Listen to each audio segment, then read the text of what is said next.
Bum, bum, bum. Bum, bum, bum.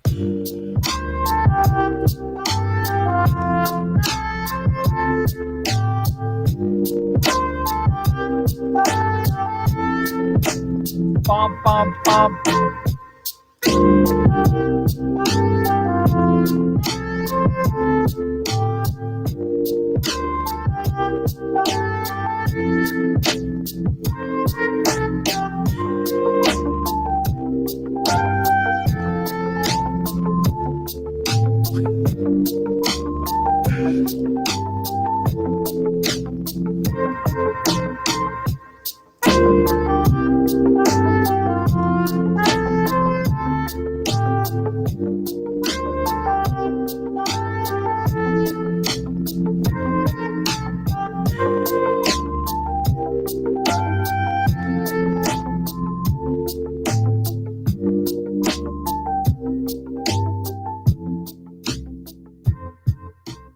Well, that was fun. We are going right freaking now. Welcome to the Tea Party with Marty Abernathy, a show starring a binary trans woman born in the body of a non-binary atheist, trade unionist, equality advocate, and an Oako syndicalist that self-identifies as an unhinged peer pimp, outrage brigade commander, Breeze Peach police officer, SJW, and a bad faith agent of chaos. Something like that. Good evening, everyone. Welcome to the Tea Party. I have so many buttons on here. I don't even know what I need to play. Welcome to the show. Tonight's going to be kind of an interesting show. Welcome, Some Random Geek, back. I'm kind of shocked. Right out of the bat, we have about 7 followers on all the Restream channels, and I just realized my sound bar is still on, so my neighbors are hearing me broadcast. Yay. They can't legally say anything until 10 o'clock, so. Wah, wah. Oh, Some Random Geek is in the chat twice on Twitch, and they've got emotes. I need to make some for the show, but anybody want to do that for me? And we're actually live on Twitter as well. I think what's drawing people in is the Rogan gone soft. And I'll go, well, for once, we'll go straight out of the box with that. Because one of the things that oh, wait a minute, let me see if I can find this. One of the things that made me laugh was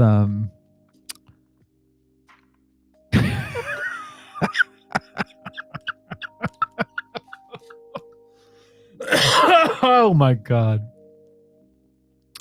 Ba-da-bum-ba-dum-bum. All right. One of the things that I was looking up was And I hate to say this. Oh, if you want to help out the Tea Party, go to teapartypodcast.com. You can help us out by joining our socials, all that fun stuff.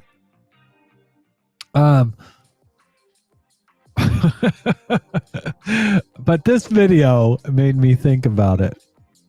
So my COVID infections causes erectile dysfunction. Let's see.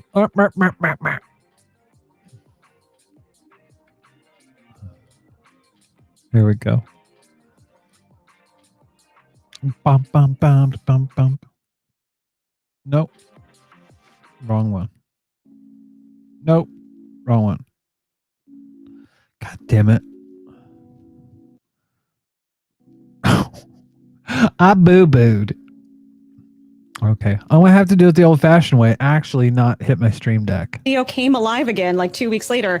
It rose from the dead. And if this is what it takes for people to take the pandemic seriously and get vaccinated, I'm leaning into it. When the comments in my video said something like, oh, there's only one study, only has 2 people. No. There's about 24 peer-reviewed articles on erectile dysfunction and COVID. This is one of the largest studies I found and has an amazing title, Mask Up to Keep It Up. Came out of Italy. They looked at 100 people, 25 who were positive for COVID and 75 who were matched controls who were negative. And they showed a significant effect of COVID-19 on development of erectile dysfunction. So like everything else, we need to keep on studying this, but I think it's enough for places like Cleveland Clinic to say, yes, COVID can cause erectile dysfunction. So yes, if you don't get the vaccine, you might need a different Pfizer product in the future. Yes, Joe Rogan, you may need some ED medicine.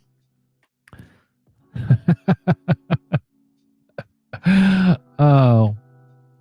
According to Forbes, though, some headlines are claiming that 85% of men on ivermectin were rendered infertile after treatment, but several reasons to be very skeptical about this claim. And it goes through the dubious, and it's a Nigerian study from 2011. And it says it's important to consider the context of ivermectin indication. All included men were infected with river blindness, which is, and is also known that the infection itself can cause declining male infertility. I just,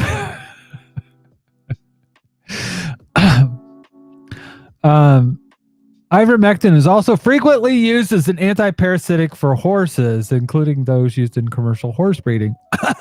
But remember, it's not a horse dewormer, because Joe Rogan said so.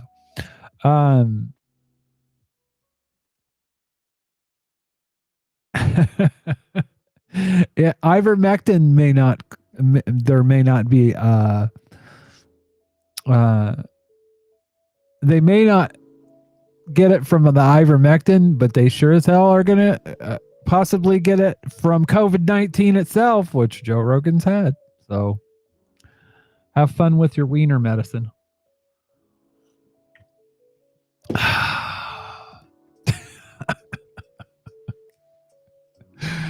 Well, I think that one's going to be made into a clip. Have fun with your wiener medicine.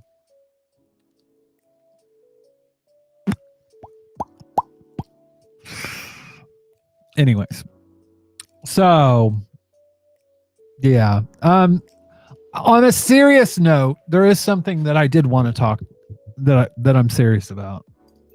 And that is the Transgender Day of Remembrance.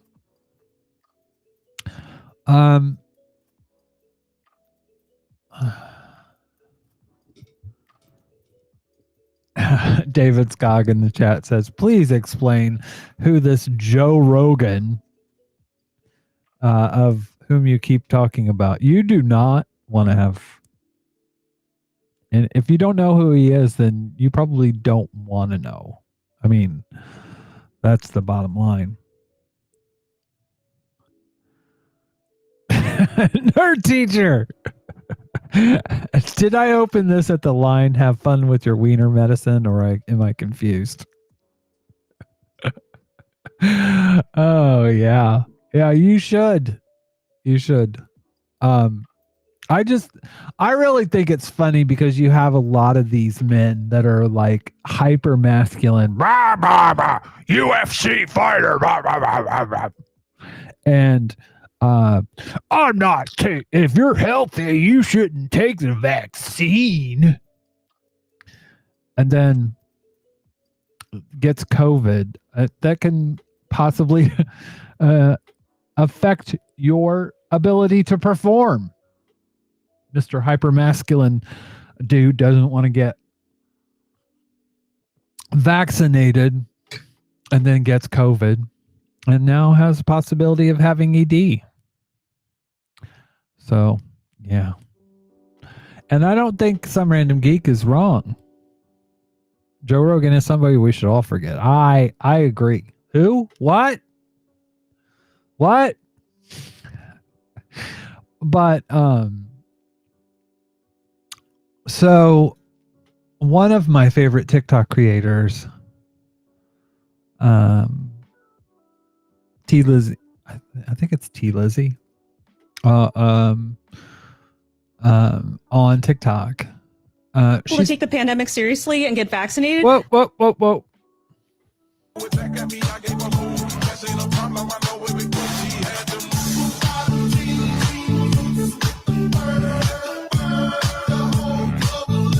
Yeah, I'm gonna get some kind of violation for that. That was from Jeremy Fine, but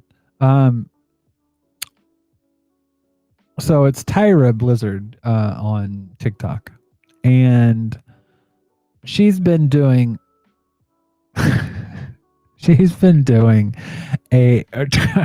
Jordan Jonefee. Do you mean Toe Rogan? No, I don't mean Dusty Smith. That he did a routine called Toe Rogan, and I don't want to steal. Anyways, I did think it was funny, and also Commie Potato. I actually love Commie Potato.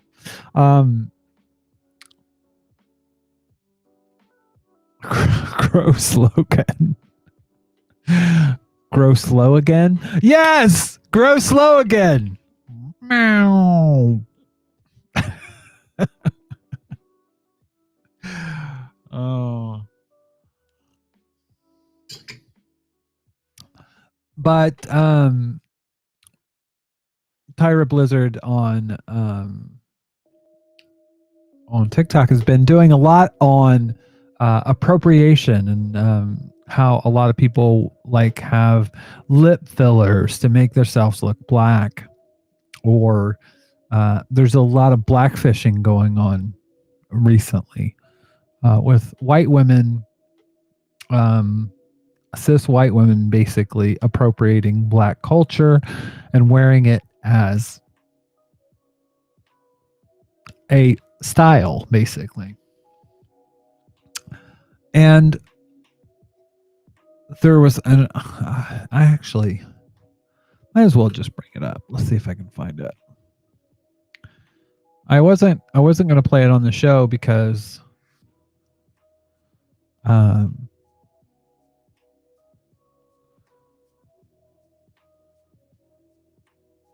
why isn't, come on, Opera.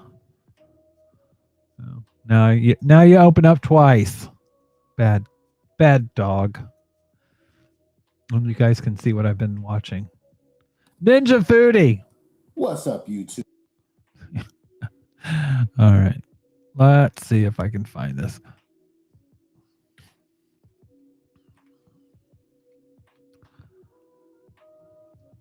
Here we go.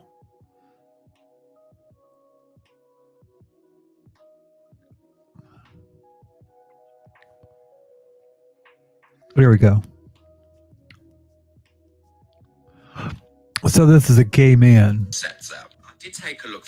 This lady is trying to tell all of you that you can now not get lip filler. That really offends her. That really hits home. It really upsets her. I did take a look through all of her videos, and the captions on the bottom of her videos, she changes the word white to whitey. You have to physically edit that. Why would you do that in the first place? Let's just talk about that. Secondly, I'm a gay man. Gay men have been hung. Gay was fucking illegal. Massive, massive, massive oppression with gays. Do you think I'm going to go out and say, you can't wear that rainbow, you can't have any rainbow in your house, you can't go with the man, you can't explore your sexuality, you can't do this and you can't do that? No, that's not fair. Whatever happened to the countries being multicultural? It appears that we got over the oppression, everyone was accepted, and then you put a barrier and said, well, hang on, let's just be wrong here and say, you can't do this, you can't do this, you can't do this. Going back to what I said, I'm not going to say you can't wear skinny jeans to look gay, you can't wear ankle burners, you can't do this, you can't do that. How selfish does that make me look? Because what you've got to think is these people that are wearing braids, these people that are getting their lips, they're not walking into the shop going, hi, can I have my hair braided? I really, really, really want to look black today. Hi, can I have my lips done? I saw my black friend's big lips and I really want it done. That's not the scenario. These people are literally upset about their lips. You're saying that you've been oppressed in school for having big lips. Well, these people have been oppressed in school for having thin lips. And that's a fact. So why does everything have to come and boil down to a race? Racist. Morgan Freeman literally said a while back, the only way to end racism is to... Yeah, here we are, talking about lip fillers. I'm so sorry I made you watch all of that. But white gay men, I have made so many videos addressing y'all specifically because y'all and white women are the only ones responding to this lip filler thing. And you know what? Before I say anything else, if you're not going to listen to me, maybe you'll listen to someone who looks like you. I don't think people are ready for this, but we're going to try anyway. Cisgender white gay men are the biggest hindrance to progress in the queer community. I'll say it again. Cisgender white gay men are the biggest hindrance to progress in the queer community. The amounts of racism, racial fetishization, misogyny, and transphobia are completely unacceptable and disgusting. The way that so many white gay men are unable to understand any aspect of intersectionality, and they cling so tightly onto their gayness, their one oppression that they have, and they'll hide behind it. They'll use it as a shield and gaslight people when they're called out for perpetuating any other type of oppression. The fact that they said that they watched all my videos on lip filler and the historical context behind it and the issues with it, and then they compared that to somebody wearing skinny jeans or wearing a rainbow flag. Let me give you an example to help y'all understand. It would be like if straight men started sleeping with men and saying it was okay and it was cool all of a sudden, but only for them, not for you, but for them. Do you get it now? This lady is trying to tell all of you that you can now... So, with that in mind, welcome 8DX to the chat, by the way.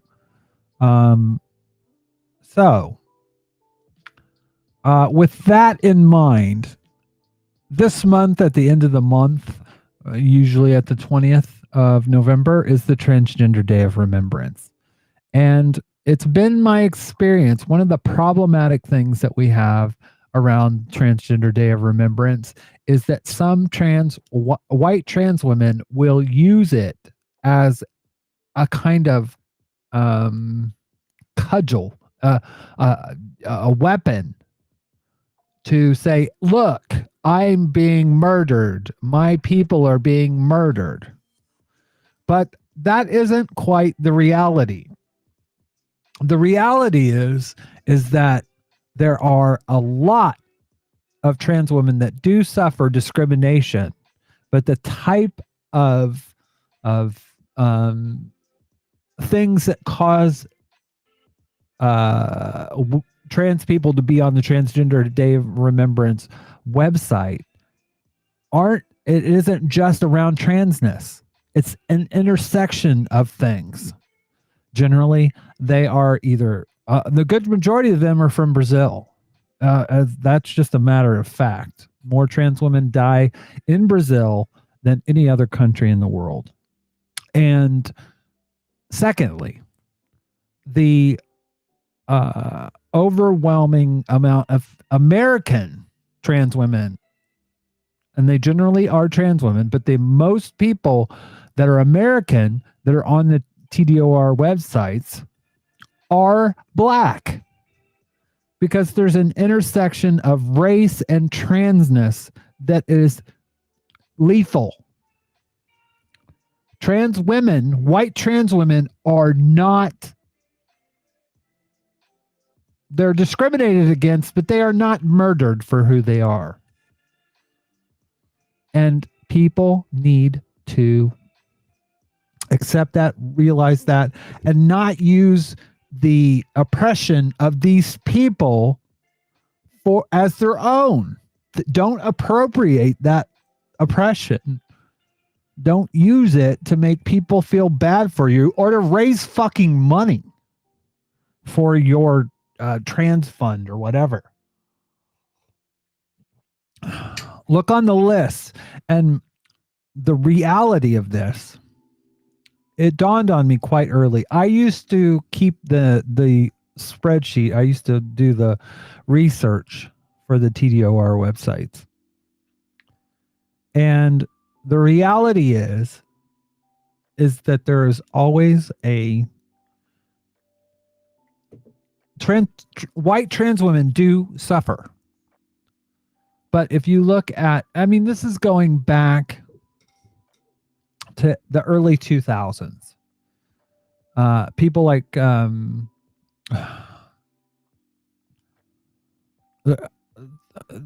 people in Washington, D.C.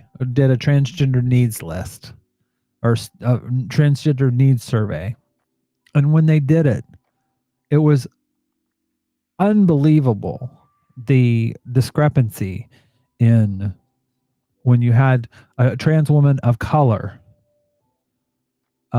in education, in income, I mean, a good majority of Black trans women in Washington, D.C. at that time the majority of them were making under $12,000 a year.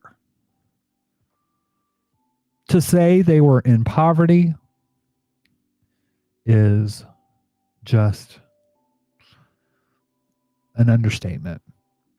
Now, if you go look at the surveys that have been done since by people like in CTE, again, it proves out the same thing.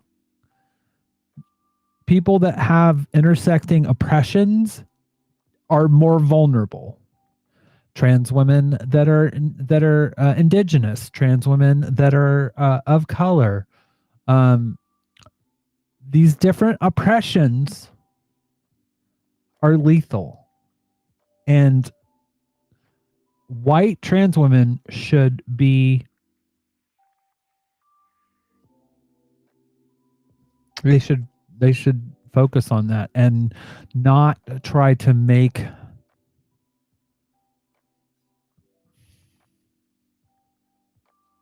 Lynn P. Welcome. I don't think I've ever seen you here. Welcome to our chat. It's 12,000 would be an improvement in how much money I get. Exactly.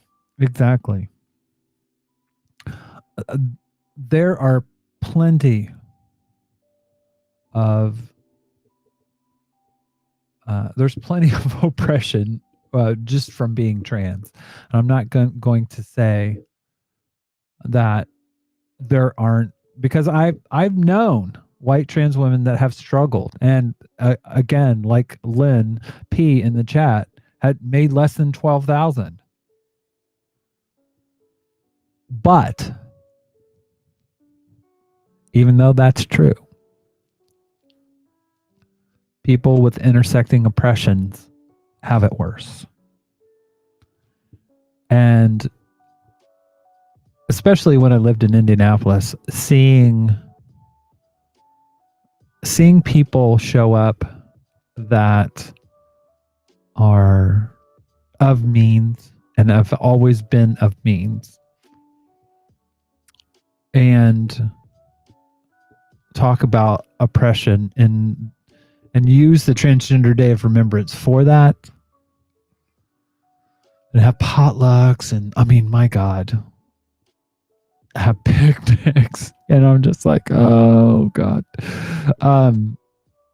I always used to say when I ran these websites, I would say treat it like a memorial. I mean, when you have any kind of memorial service, do you have someone that's having a bake-off? No. So I think it's important. I think it's very important to think about that.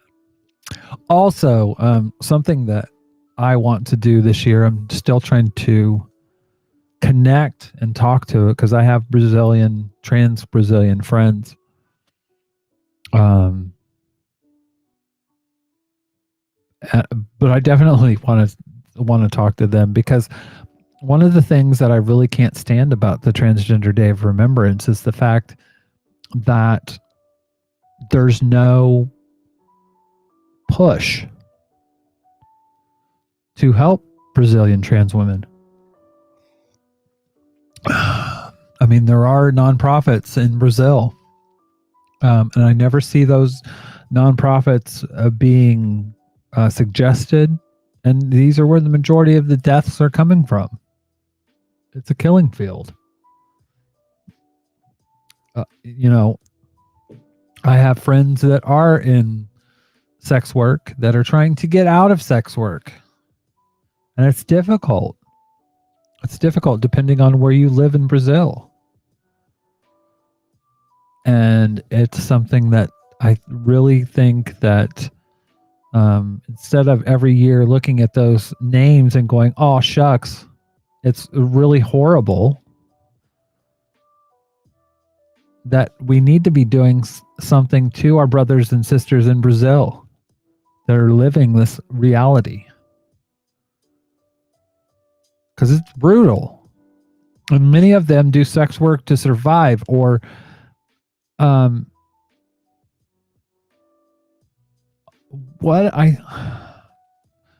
of the things that's a reality in Brazil is that sex work is something that is a survival. It's selling drugs. I mean, you'll get people to say, well, this person died because they were selling drugs. Why did they have to sell drugs? They had to sell drugs because that's one of the few things that you can do. That and sex work. I noticed a lot of the women that were on the Transgender Day of Remembrance website were also in hairdressers. Because there are certain trades where trans women, especially hyper feminine trans women, can succeed.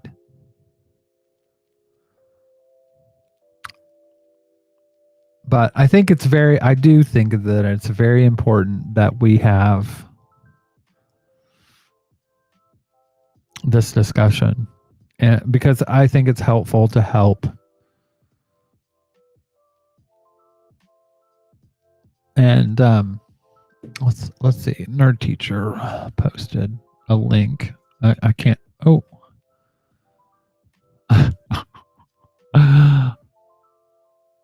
Oh, boo.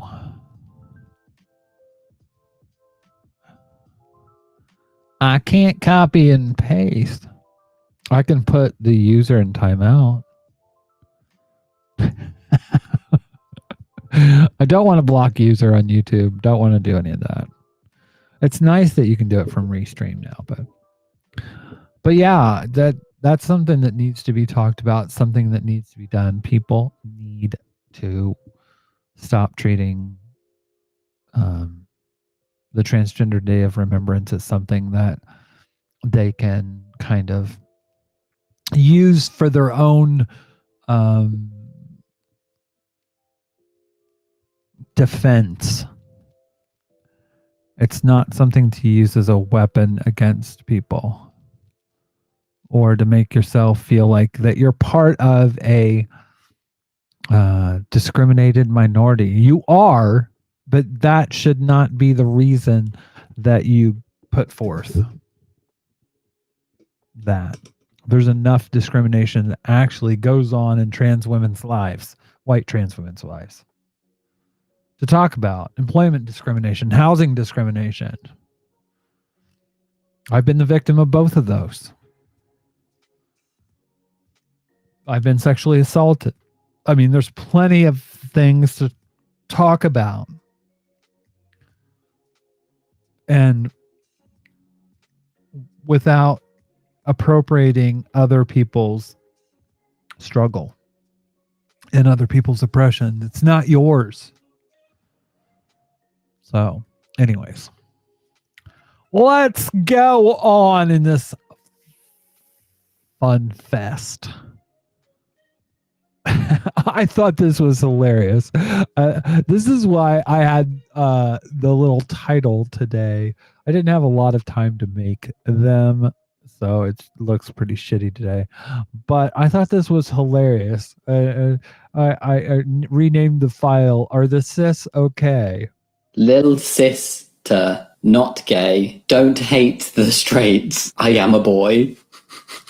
Why are they holding a life ring? Imagine being so fragile that you made this. I hope none of these t-shirts actually exist in real life. They're saying, don't hate the straights. What? I am a boy. This is coming from the same people that take the piss out of and get mad at pronouns in bios. This is much more in your face.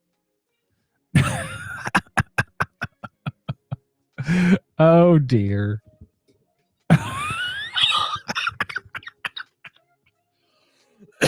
Oh man, so hilarious.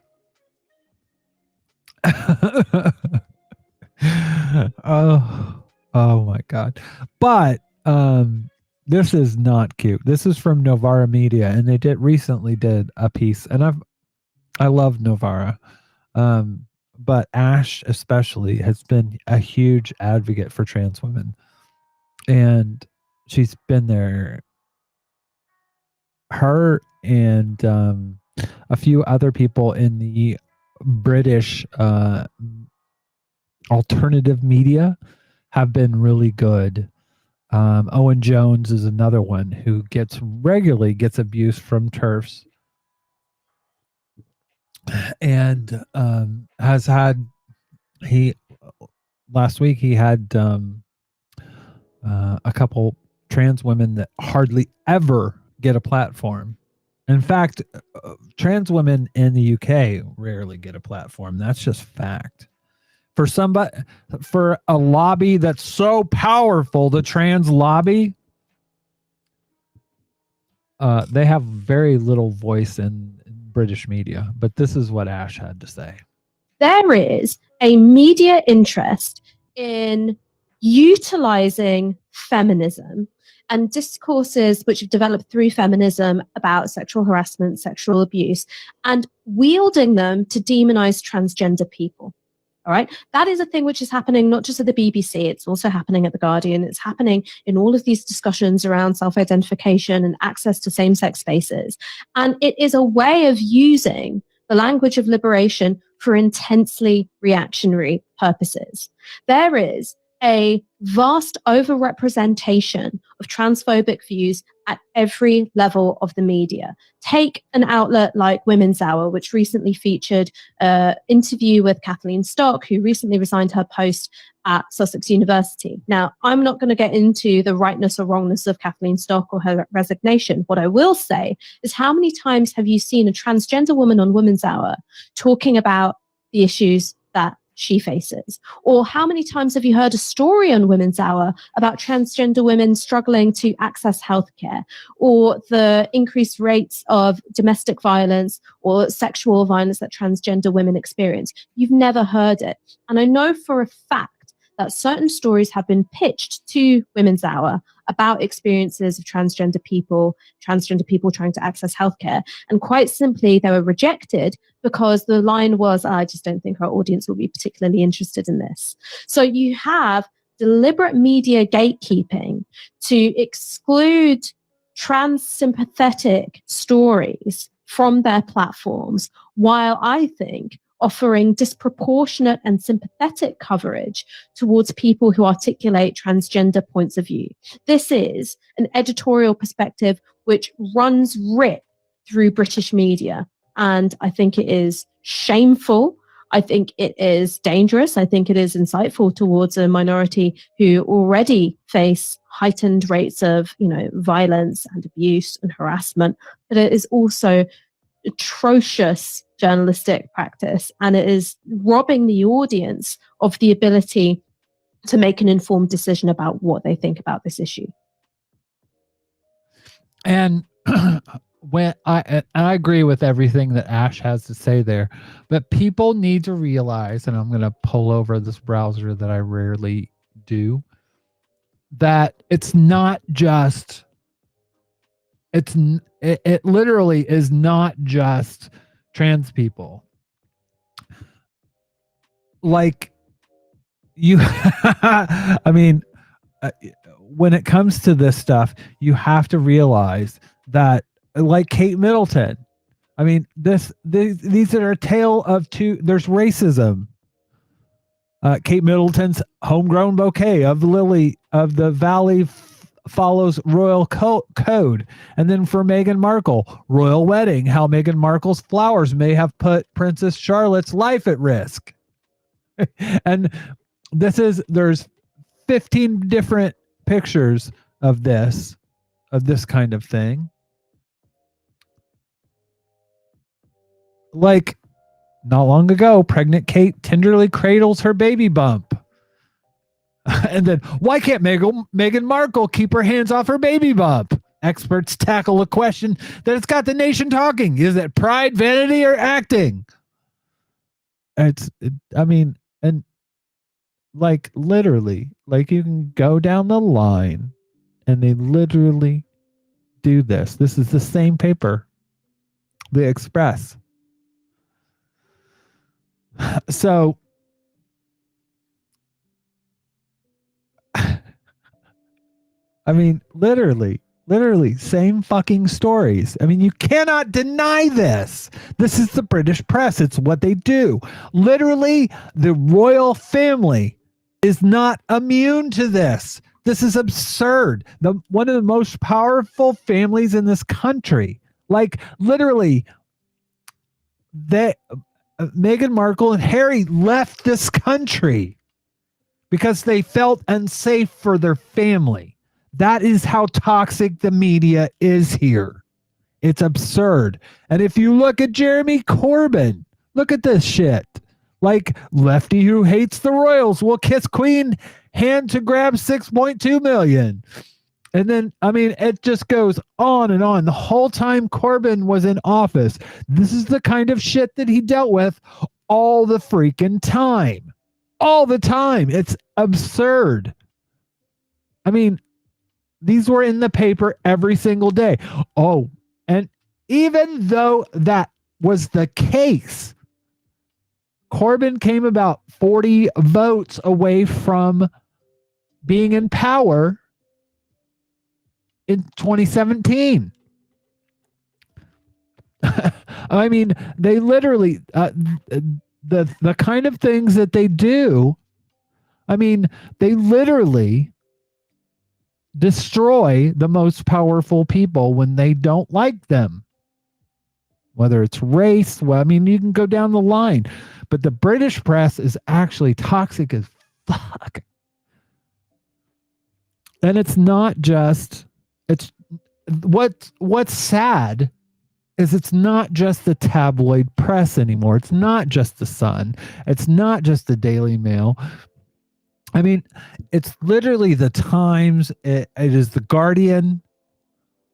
Literally the Guardian. Okay, this is supposed to be. We can just do a quick Google search. We'll just do a quick transphobia. Transphobia, if I could spell it. Guardian. Bop bop bop bop bop bop.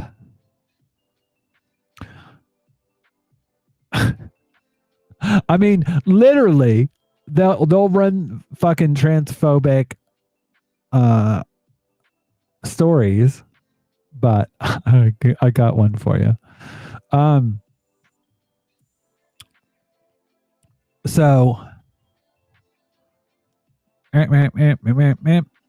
So basically, there's not literally the U.S. Guardian.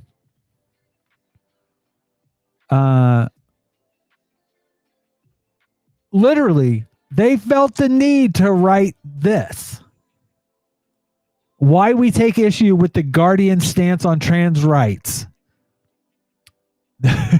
These were literally people that were writing for the USA Guardian saying your newspaper is toxic. And there are people like Nick Cohen that write for the Guardian that are transphobic. So it's not just these things that we would think of as yellow journalist tabloid newspapers. The Guardian isn't that. The Telegraph is not supposed to be that. The Times is not supposed to be that. The Times is one of the most transphobic and uneven, unfair newspapers in this country when it comes to trans rights. They platform transphobes and have transphobes write for them on the regular. In 1 year, it was literally, there were almost one story per day. That's absurd. 8DX in the chat said, people reduce this to capitalism, but that's not entirely accurate. Power holds on to power and will use any means necessary. Murdoch set the bar low for the UK press, and everyone else dropped their standards to compete with the Sun/male readership. You know, that is a really fucking good point. The reality in this is that this stuff in the UK sells. And there,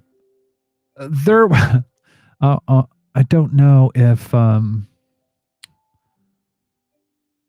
this, I'm going to play. Ooh, no, we got to get that out of there.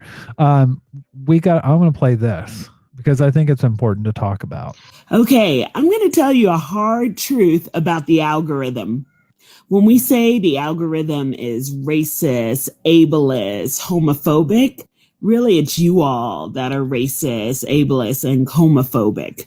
I mean, all of us out in TikTok land set the algorithm.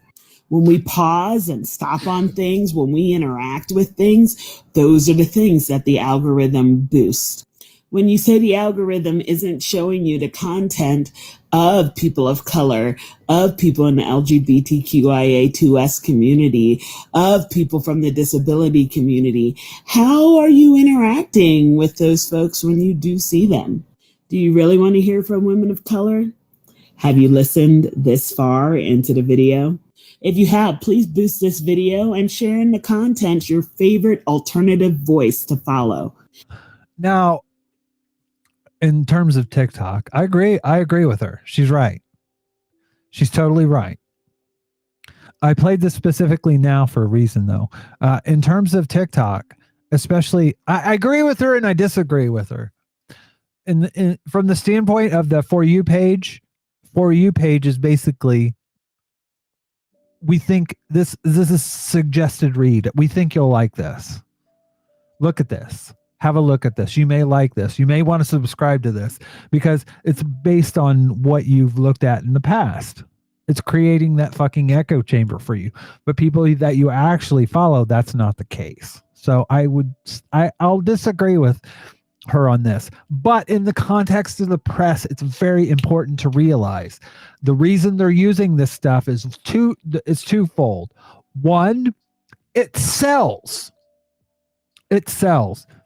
The reality is that when Fox News became a success in America, that transferred over to this country. They saw that as an opportunity. They launched. I want to bring the. This website is the Fox News of the UK.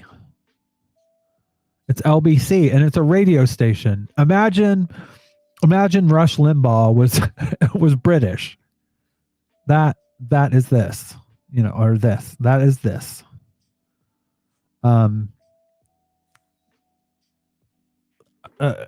and they do have some hosts that are not conservative, but I mean, Nigel Farage was a fucking host on LBC. Ian Dale is a Republican, or not a Republican, a conservative, unabashedly conservative, and their hosts. Let's see who their hosts are actually right now. I wonder if there's but they are conservative.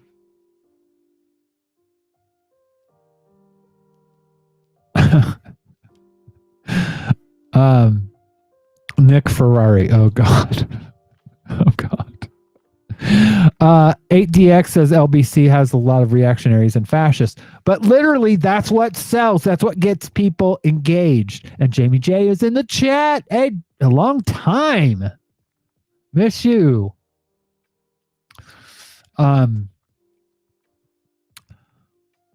Random Retro in the chat says, don't forget that Fox News also begot Sky News. Very true. And but you have to understand this stuff sells. And they saw an opportunity with stations like LBC. And recently, there's a thing called GB News. And thankfully it's been a failure, but it's the same thing. It's just LBC. I mean, fuck, you have Farage on there. I mean, does this not look like Fox News? A lot of white. That's about white. Free Speech Nation with Andrew Doyle. Alistair Stewart and friends. That sounds like Alistair Stewart and friends. Oh my God. Oh.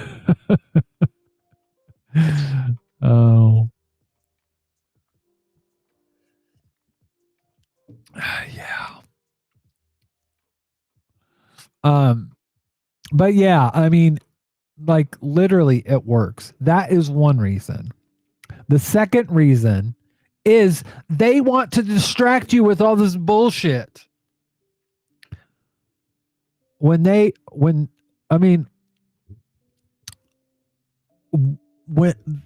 want to talk about, Megan apologizes for misleading court over recollection of AIDS exchanges with authors.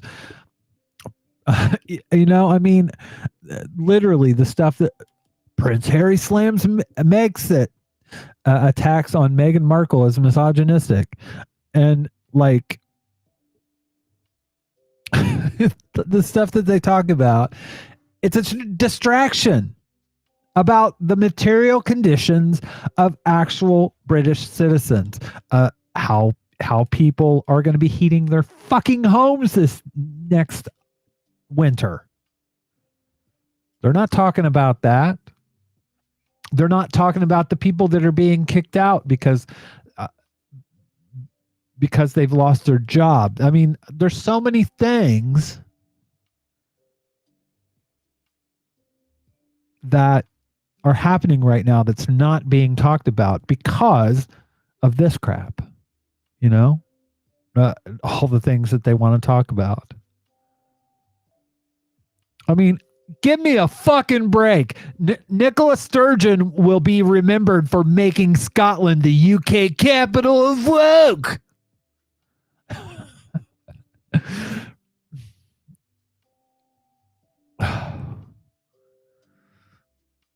Brits have little to no appetite for activist lawyers blocking deportations. So, yeah. Oh. Jamie J says, do you ever think about how the Tea Party was almost wholly funded and organized by the Koch brothers? That doesn't surprise me, and I am not shocked.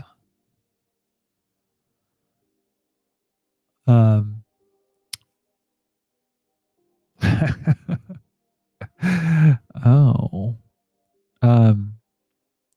You know what's funny? I'm trying to scroll on the fucking part of the screen where the chat is coming. I'm glad everybody's making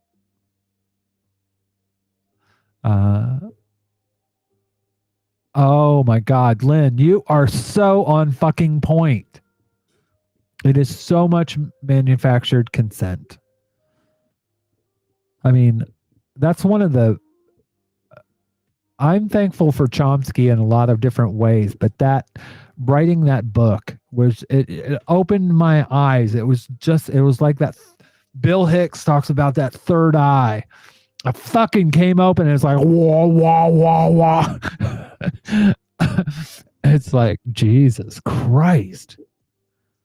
You see it happening. I mean, people are talking about CRT now, and I had a video that I posted. In fact, I don't know. I don't want to look for it right now, but of the guy saying, I don't know much about CRT, but what I know about it, I don't like it. And that's literally how these people are functioning right now. Like that literally, CRT was not a thing,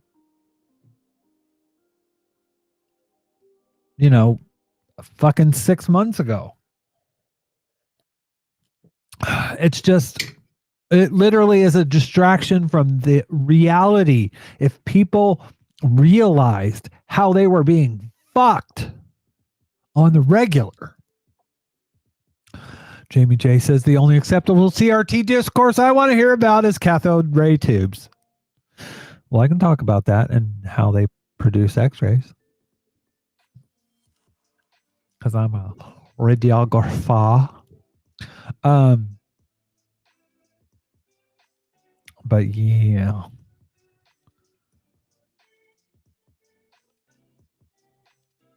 I'm looking for the chat. Nerd Teacher says it's a bit more complex than that. But yeah, the more you boost shit or engage with shit that you don't want or don't like, the more often it gets boosted elsewhere. One of the things I've had this conversation a million times when it comes to algorithms. That is probably one of the most toxic, one of the most stifling things for free speech, and no one ever talks about it. Because in 2015 and 2016, like you could literally be known by the content that you put out. But now it's just a silo of silence because you might have 3, 4, 10, 20 people reading your content when you have 5,000 people following you on various platforms.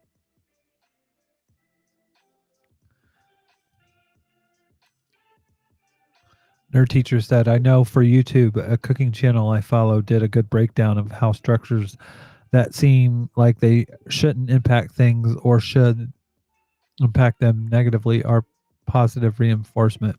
Good point. And Random Retro said, no, you're right, Marty. The British conservatives are now U.S. Republicans. And it depends on who you're talking about, but yes, quite a bit. I think when it comes to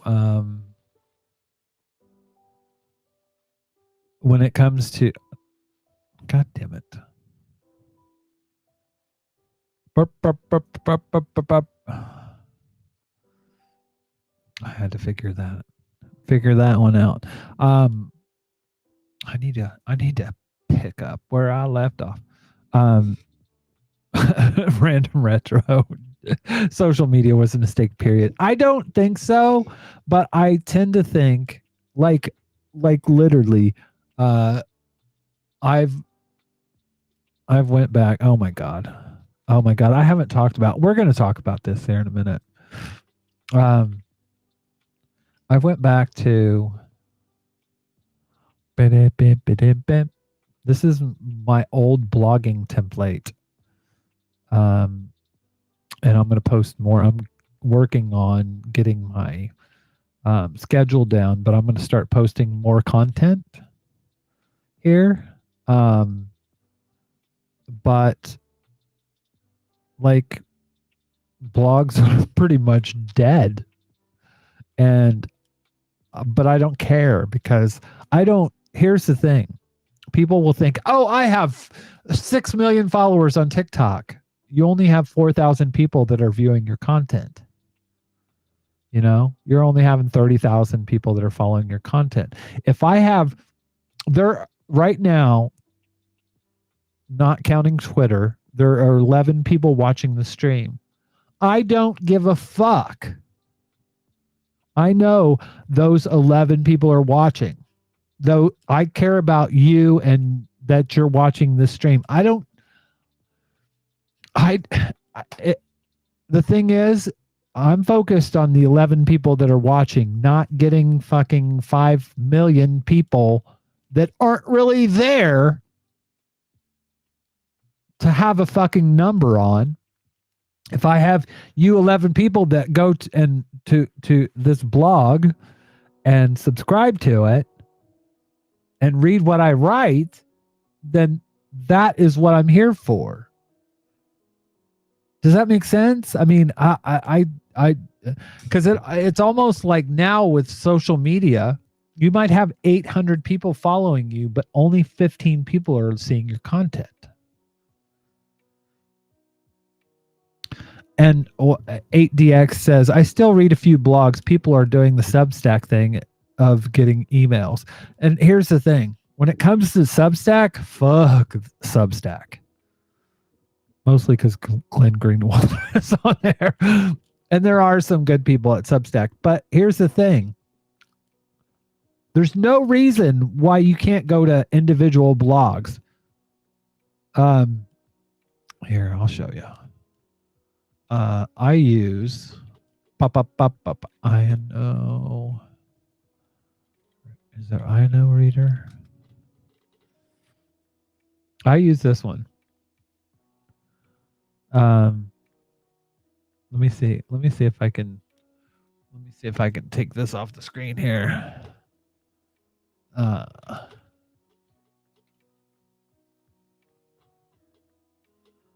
I want to see if I can log into this.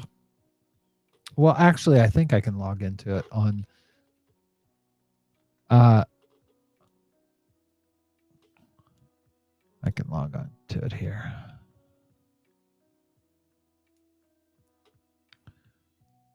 So this is what it looks like. All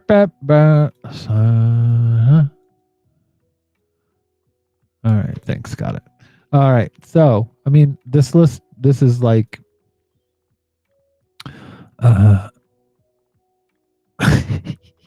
this is where I get a lot of the stories from, like Right Wing Watch, like this.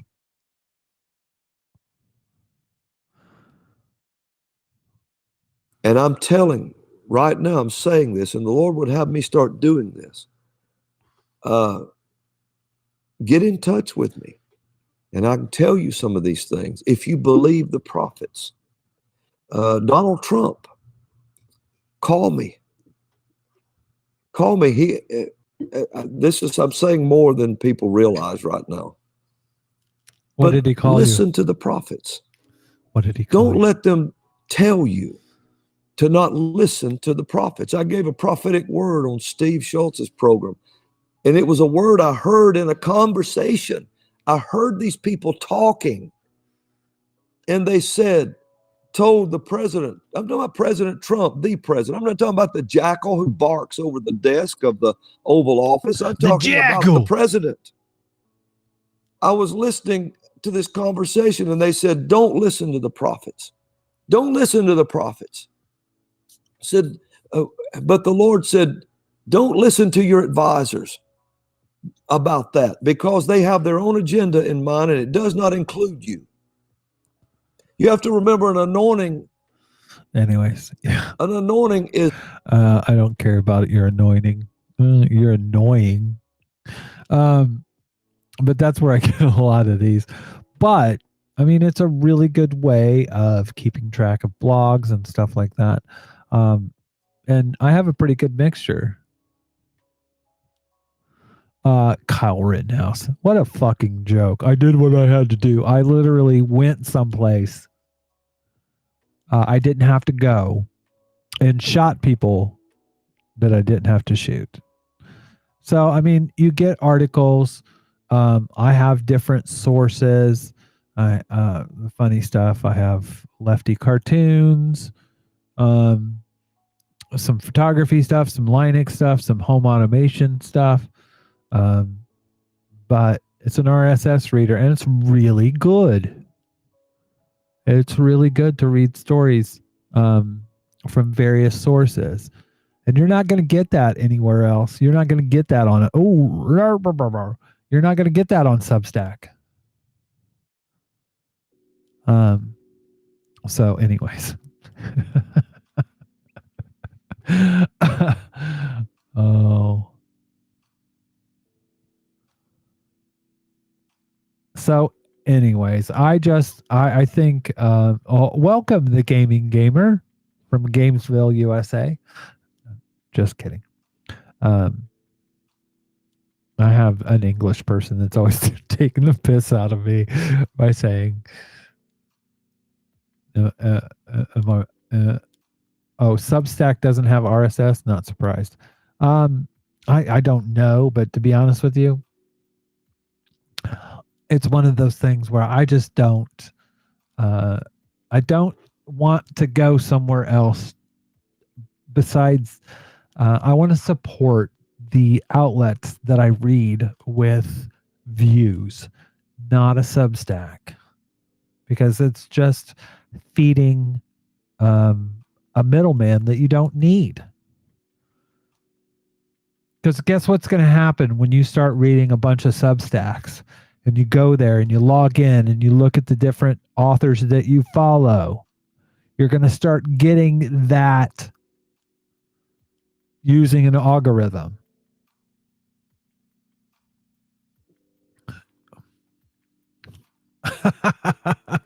Jordan Joan P. Oh my God. That reminds me of who was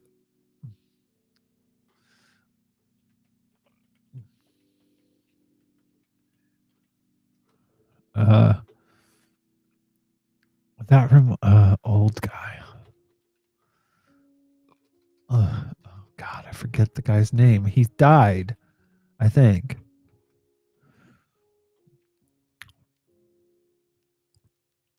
Oh God, what is his name?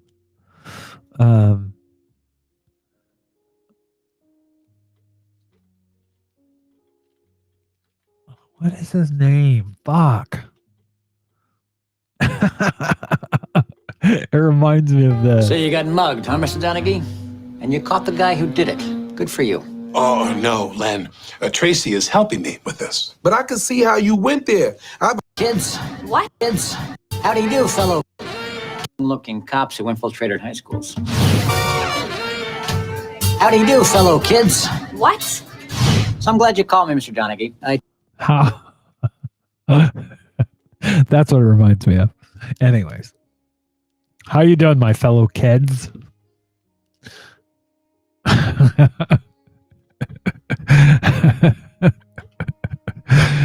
Oh, Lord, have mercy. So, anyways, I just feel like using this is why I pay £10 a month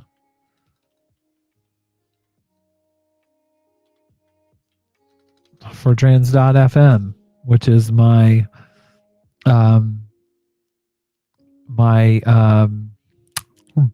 Mastodon client.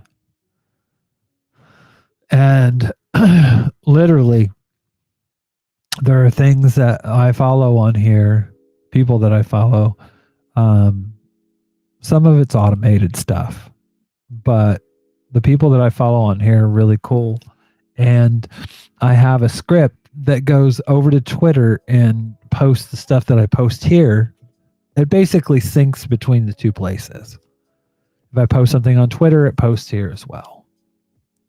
And that's one of those things that I just plan on doing because I feel like it's supportive of communities that support me and that aren't using an algorithm to make me pay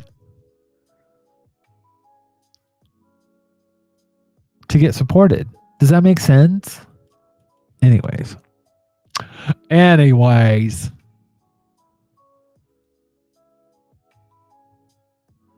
I wanted to post this too, or talk about this too. Check this shit out. We're seeing a strike wave, the likes of which we haven't seen for a long time. Kellogg, Nabisco, John Deere, there's a whole bunch of them, and many that we don't even know about that are smaller and don't get coverage. But I want to make a point about that. It is getting more coverage than labor struggles used to get. Yes. It's almost as though people in the media all over the place smell or sense that something is going on. And so for me, when I watch the working people that I know saying, I don't want to be mandated, I understand that it's mostly not about the details of the science. They're not familiar with all of that. It's not about that they don't believe in vaccines. They've been vaccinating themselves and their children for a long time, and it's a normal procedure of life. But they don't want to be told again what they must do by pharmaceutical companies and government bureaucrats for whom... See, this is the dumbest fucking take. It's the dumbest fucking take. I mean, you're literally saying it's just anti-vaccine bullshit. You take vaccines all the fucking time. Your kid can't go to school without a vaccine. You can't travel to Brazil without a vaccine. There are many countries that won't allow you in without vaccines. Like, Nerd Teacher is so fucking on point. Dude's been on a roll downhill for a bit, especially since that weird debate with Destiny. I don't get his grift. Honestly, I think he's trying to fucking pull a Steve. I forget how you say his name. The Hey Kids guy. Hey fellow kids guy. He's trying to get in on the fucking debate bro grift. That's what it seems like. And 8DX is right on the money. It's the take of someone who actually knows stuff about high-level economics, but then slips into mistake after mistake on the sociology. I feel like it's just... it's just absurd. It's an absurd take, and the fact that he is on fucking Jimmy Dore show. I mean, Jimmy Dore, right? I don't know if I've said this lately, but Jimmy Dore's a piece of shit. I mean, he's literally turned his platform into fucking anti-COVID. And why? He's chasing fucking clicks. Look at this shit. It literally is like, I mean, Eric Clapton attacked over vax. It's just like Biden trolls America. I mean, Florida, lowest COVID in the nation. I mean, it's just, this is what Richard Wolff is taking part in. This bullshit. Rando Retro. Has Jimmy Dore been exposed as a right-wing shill? People like, I tell you what, People like Dusty Smith called this fucking months ago and said that Jimmy Dore is a fucking crypto MAGA. And I agree 100%.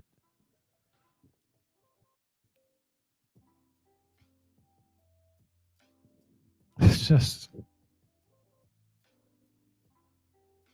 I mean, literally, I got to hear this. Let's talk about Noam Chomsky because this is super important. So this guy is Andy Slavitt. Now, if you don't know who he is the senior advisor for COVID response. They're to insist that they be isolated. If people decide I am willing to be a danger to the community by refusing a vaccine, they should then say, well, I also have the decency to isolate myself. Okay, I don't want a vaccine, but I don't have the right to run around harming people. That should be a convention. Enforcing is a different question. It should be understood, and we should try to get it to be understood. If it really reaches the point where they are severely endangering people, then of course you have to do something about it. So if someone... He's saying isolate the unvaxxed from society. Yeah.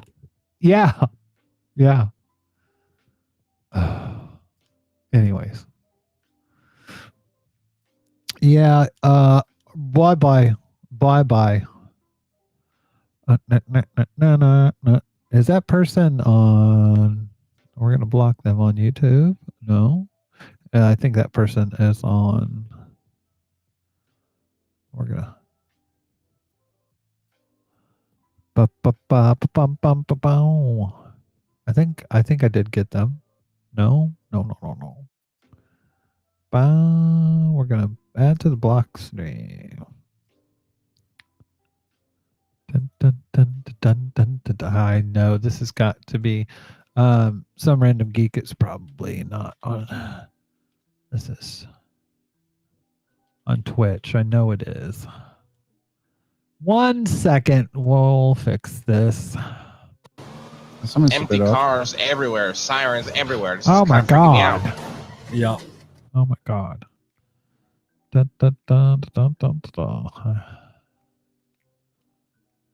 Where am I? What is my name?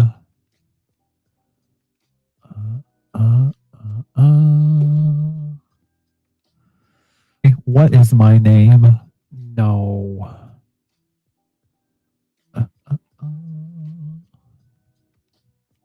No, it's on YouTube.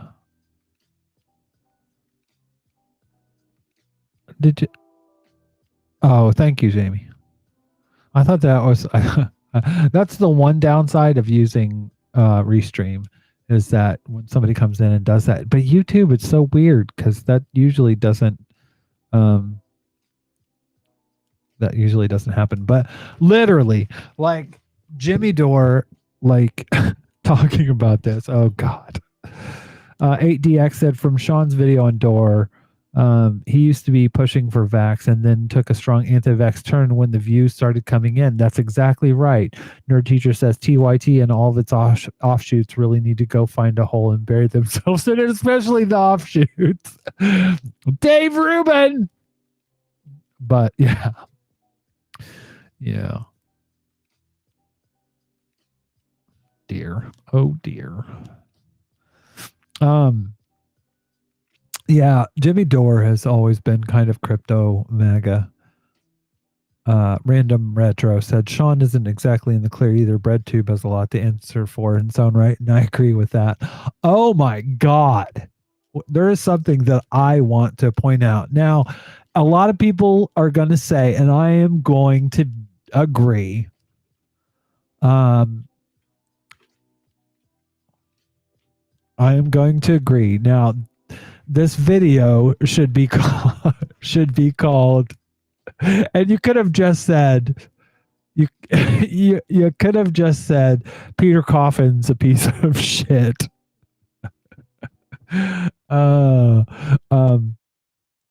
Let's see. Let's see. Because he did one recently. Oh, sort by date added.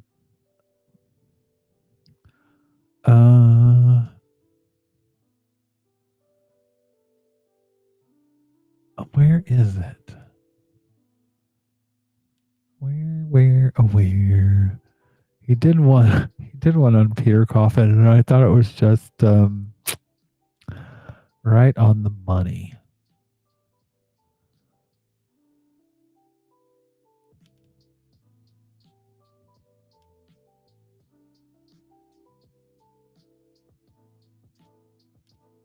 That's 6 months ago. I know he's made newer videos than that. How about playlist?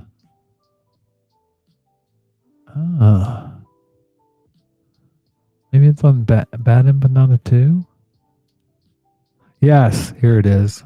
There's all these swell people who've been advocating for something they call proletarian patriotism lately, which is basically like socialism with American characteristics when it comes down to it, like a nationalist form of like socialism in the US that like tries to reclaim US history and symbols for socialism somehow, despite the fact that the US is the world's premier empire and has been for a very long time now, and was founded as an oppressive empire by subjugating indigenous nations. There's a bit of a contradiction there, right? And they've been appealing to Lenin to defend this, which I think doesn't really make much sense because Lenin talks a whole lot about the national question and the right to self-determination. And he's very much in favor of the right to self-determination. In fact, he puts it above basically anything else, right? Like he says, practical circumstances don't matter. We must always advocate for the right to self-determination, the right to secession, stuff like that. We must always advocate for these things. And one of the texts that these people have been citing to defend this notion is a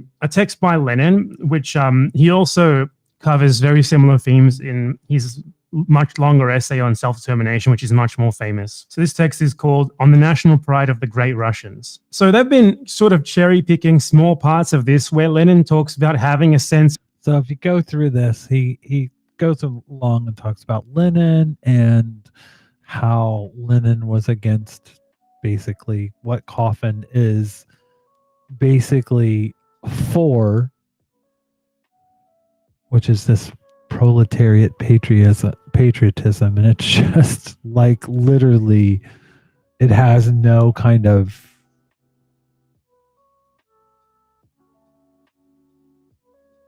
there's nothing good about it. So I thought it was interesting. He just pretty much destroyed fucking Peter Coffin, but shocker there, like that's hard to do. Anyways, let's get back to the videos.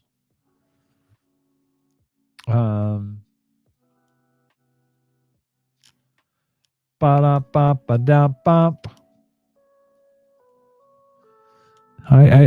wanted to talk more about, because we were talking about, are the cis okay? I thought this was funny and telling. First of all, if it is not a mental illness, why does it lead to suicide? Why does it need radical, aggressive, profoundly damaging, urgent medical intervention to prevent these catastrophic consequences? Because of people like you fucking ghoul. Turns out trans people would be a lot less likely to commit suicide if people like you would shut up. Leave us the fuck alone. Listen, I know you're kind of pissed because Dorothy dropped a house on your sister, but just fuck off. You're embarrassing yourself. I know you're upset that Dorothy dropped a house on your sister. Oh God, that was such a burn. Oh my God. Someone give her some cream, because she gonna need it after that burn. Oh my God. And I love this. This is from a woman that's a pediatrician. She's an actual doctor, so. Did you see her Facebook post? You mean their Facebook post? Yeah, I saw it. Oh God, are you part of the woke mob? By woke, do you mean that I respect other people's pronouns? That I believe in science and care about my own health and the health of those around me? That I'm anti-racist? That I believe that spanking is harmful to children and is used as a form of control but disguised as the term discipline? That children deserve respect? That it's okay for boys to wear nail polish? That all humans deserve to have the same basic rights? That healthcare is a right, not a privilege? That some people use religion and God as an excuse to spread hate and intolerance instead of using it to spread love and kindness? Yes. Then yes. I love that. And what I was saying about Tyra Blizzard, she posted this. And this is why I am very cautious of white queers, because they'll cling so tightly onto the oppression that they face. And they'll claim that because they're oppressed for their queerness, it's impossible for them to feed into any other system of oppression. But while we're on the topic of white gay men, the person that I'm referring to in this video, so many of them will build their entire personalities off of black femme people. And because of that, and because they're queer, they will be the first ones to say the N-word, the first ones to appropriate anything and everything and say, it's okay because I'm queer. It's okay because I'm gay. Baby now. And a lot of them will be some of the most transphobic mother truckers. And this is depicted so clearly in the Marsha P. Johnson documentary. You can find it on Netflix. And like, we already knew this was a thing, but to see it actually displayed on screen is so heartbreaking. And before y'all start to tussle in the comment sections, we all know that there are black people who are queer who are hella transphobic. Same with any other person of any other ethnicity. We know this. This is obvious. But right now the topic is y'all, okay? So come, sit. I've seen the same with white neurodivergent people. And they'll cling so tightly onto their neurodivergence and say, I have ADHD, therefore I'm not racist. Huh? I am a black queer woman. The triple whammy. But I could never say that that absolves me of my ableism, of internalized racism, of transphobia, of anything. Because that's not how these systems work. Unless you were born on a different planet and were socialized in a different universe, these are all things that we're gonna have to unpack within ourselves. Even if it's just a little bit. So white queers, I'm gonna need y'all to stop because it's getting embarrassing. And yes, that's right on point. Right on point. But with a lot of this, like the cruelty for trans people, it's the point. And this gets on that. They. Where's the other person? I just find it really telling that these jokes have gone from being about trans people going ballistic and making a scene at being misgendered to the complete opposite without really any change in perspective. Like in the past, it's always been the trans person being misgendered who is painted as the unreasonable one, who's placing too many expectations on somebody, and the person who refuses to use they, them pronouns as the common sense, reasonable one. And people have made that joke before. They could have done exactly that. But instead they made a video where the person being misgendered is unfailingly polite and patient at being misgendered, and the person who's supposed to be the audience surrogate, the perspective of the joke, is being deeply unreasonable. Like, this guy had full creative control over this TikTok. He could have made us look as ridiculous as he wanted. He could have made us look completely unhinged, but he doesn't actually need to anymore. He doesn't need to pretend that making fun of us is predicated on how we behave. He can just now admit that being cruel to us is inherently funny to people like this. That cruelty is the point. The cruelty is definitely the point. And that's what we always need to remember with these people. Jordan Joan P in the chat said, yep, I had a group of queer friends, but I ditched them all so fast because they started talking shit about BLM. And you know what? That is so fucking important to talk about. Because literally in our fight, it drives me crazy. You have to understand that especially as a trans person, our community is not big enough to fight this oppression ourselves. And some of the biggest trans allies I can think of. I'll give you an example right now. I haven't It's been a while since I put this up. But Igioma, who writes a lot about Black issues, civil rights issues, but mainly about Black Lives Matter type stuff. She wrote an amazing book called So You Want to Talk About Race, and then she wrote one about white men called Mediocre. And awesome books. But she had someone write her, "Dear Igioma, I am aware that you have limited my comments, so I unfollowed you. I unfollowed to respect that you don't want to hear my views. I am a feminist and a bi-queer person who still has reservations about the agenda of the trans community. I am a member of LGBT Alliance. Please, I urge you to keep keep a balanced view and look into the issues being raised by our alliance. I am incredibly sad you have dismissed me and my concerns for women and gay rights to uphold a very marginal group that has many problematic views that need more critical examination under a wider community." And she said, "Hey, PSA, hey, were you thinking that you were going to engage in some friendly debate on the validity of trans people and then your bullshit got deleted and your comments restricted and now you're all sad? Don't let that this happen to you. Save yourself the words. The next time the sads save your words the next time and the sads by fucking off. It's free, it's easy, and it's a hell of a lot less embarrassing than this." That's an ally right there. That is an ally. That is what an ally does. And Black women have been Black women, Muslim women, women of color, indigenous women, cis women have been amazing trans allies. And David said there's no justice unless everyone has justice.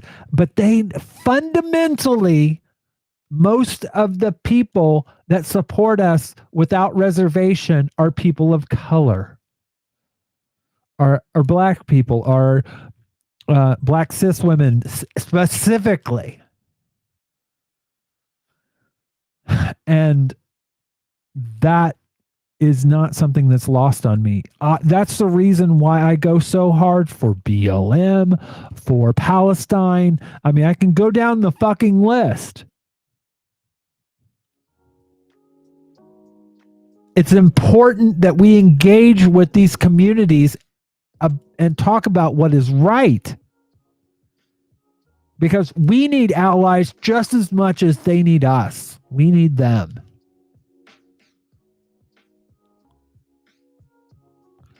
Nerd teacher, Jamie J said, "Nerd teacher, it's always refreshing to get to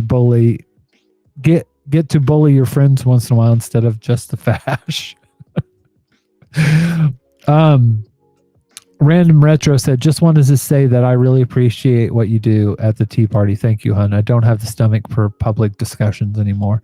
Here's the thing. I was where you are. I withdrew.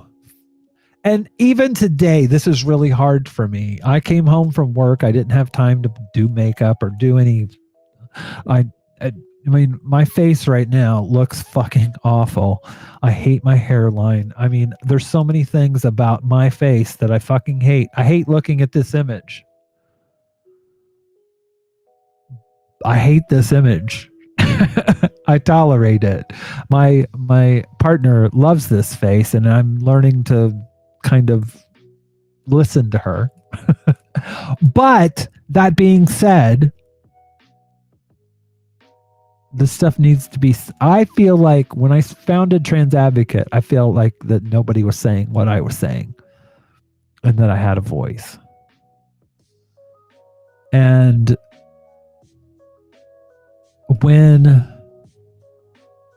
I wanted to do this show, I feel like that is the case with this. There are so many people that are like me, that are visibly trans, that aren't in the discussion. And I want to change that. But it's hard.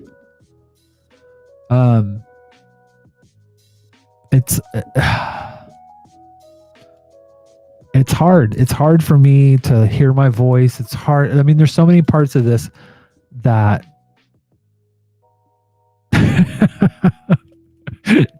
David, you're obsessing over your beard. I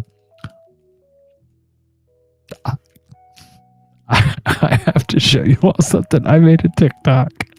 So there's a guy on TikTok that was making fun of an indigenous creator named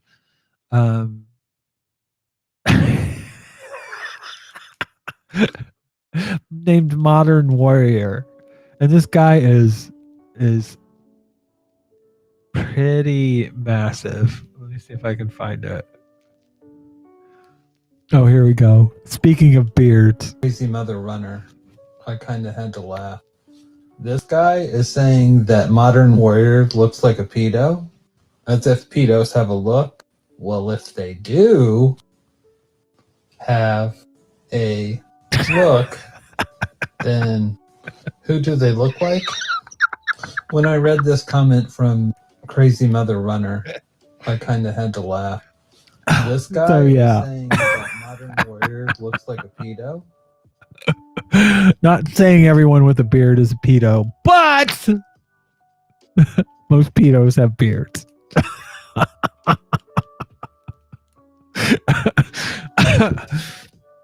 And that's not saying anything about you. Random Retro, by the way, thank you for the nice comment. But my point was, this isn't easy for me. It's really hard for me to do because I have such dysphoria when it comes to looking at myself. But I feel like it needs to be done. But I understand being in that place where you just can't handle it's not just the public scrutiny, it's the eyeballs when you hate yourself. I know it's weird because I got up and did a speech for 300 people in front of 300 people. But I didn't have any problems giving the speech. I was fine.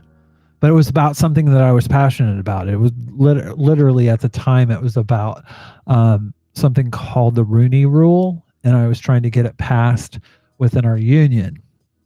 And I put up an amendment. Not an amendment, I forget, a motion. And I got up and spoke about it, and I was really passionate and full of fire, and I had no fucking fear. When you first walk up there and you see all those fucking eyeballs, all those people looking at you, and everything's quiet, but then I just launched into it. It's one of those things that Random Retro, you said Modern Warrior is one of my is one of mine too. Here's what's really cool about that. Somebody posted a thing about that, and it's like, dude, you're going after modern. Oh, it was the Trapped. The Trapped guy was going after it. Let me see if I can find it, because it was funny as fuck. Modern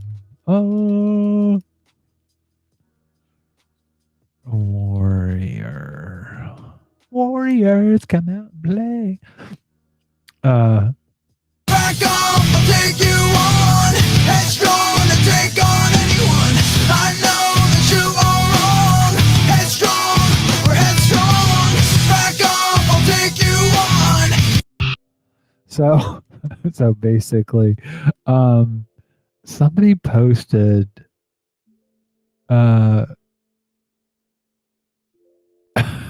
somebody posted a video and like literally showed, oh, it's Chelsea. Her name's Chelsea. Let's see if I can. Where is Chelsea? Yeah, this is, and she's funny as shit anyways. This is Does anyone else get like a weird, like, pedophile vibe off of this dude? No. But you sure seem to know a lot about pedophiles.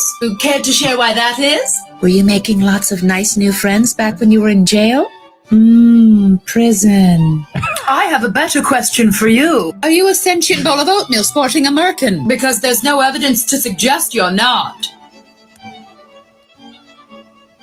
I'm not saying he's an angry syphilis wig, But there's no evidence to suggest he's not. I just found a family photo.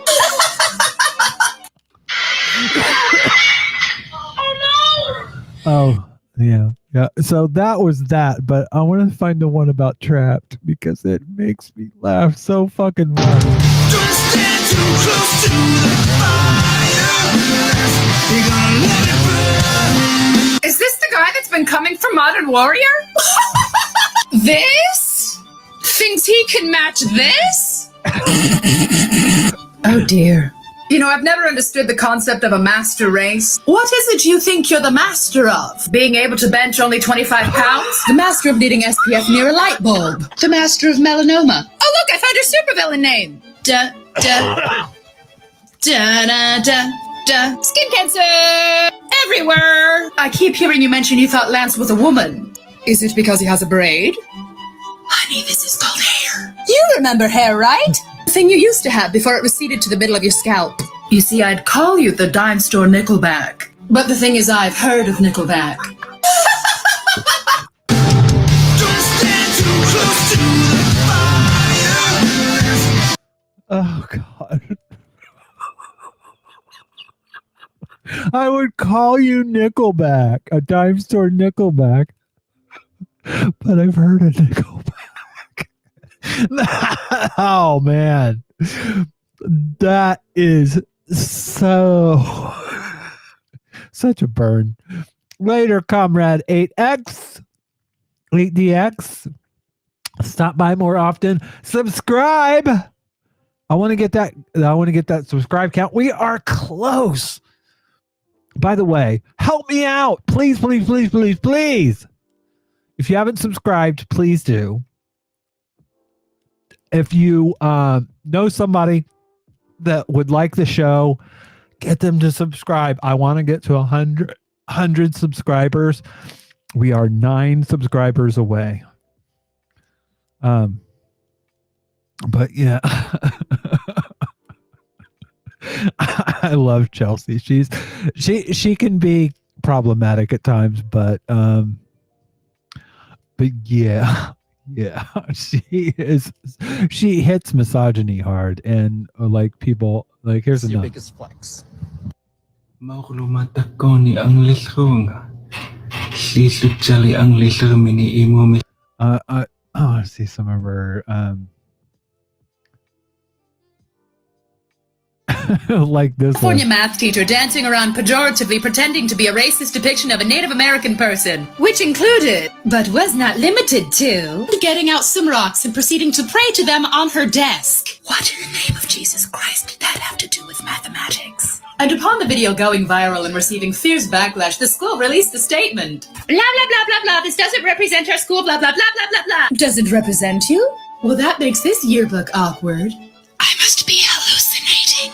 Candace Reed is wearing a headdress! Bitch, that is not a headdress! It's actually just feathers and glue. Can you calm the fuck down, Candace? But what if I told you? This is an alarmingly common way to teach, as regaled here by this teacher on a public domain website. I have adapted the creepy weird story for my own classroom. Teach critical race theory now! By now, So yeah, she has a lot of funny content. But that being said,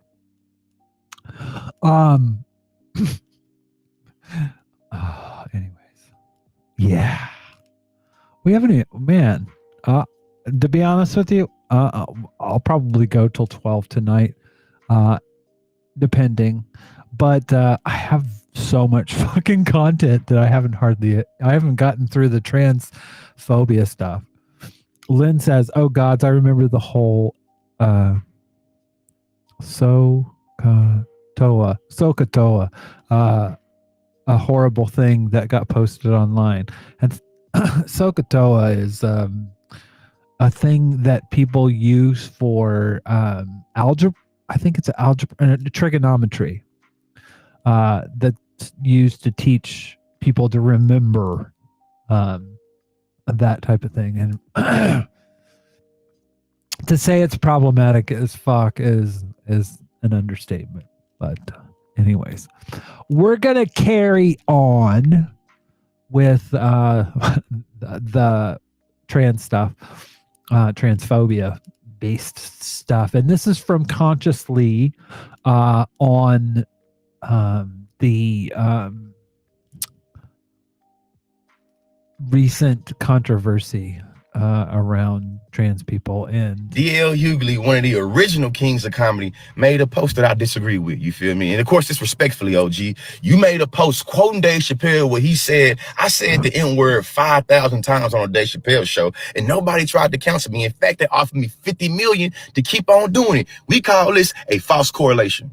Usually we'll be like, you comparing apples to oranges, but in this fact, OG, I ain't even saying you're comparing apples to oranges, because at least those two things are edible and they fruits. In this instance, you're comparing a apple to a tricycle. Both of those things is red, and that's the only thing they got in common. I mean this respectfully, but I thought as a professional comedians, y'all understood the uniqueness of being a part of the Black community, which gave you access to talk about the Black community in ways that people outside the Black community cannot talk about, right? Or metaphorically, we've all heard the saying, I can talk about my mama, but you can't talk about my mama. So this false correlation of pointing out that Dave Chappelle said the N-word 5,000 times and made jokes talking shit about Black people, but once he started talking shit about trans people and calling himself a TERF, he wanted to be canceled. It's a false correlation because he's not a part of that community. Let's keep it going though. In the caption of this post, you say, "Where was all the outrage? Oh, y'all was too busy laughing." Now imagine us saying, Kramer made a whole bunch of jokes making fun of white people, but as soon as he goes on a racial tirade and start talking about hanging Black people, he was canceled. That's a false correlation, correctly?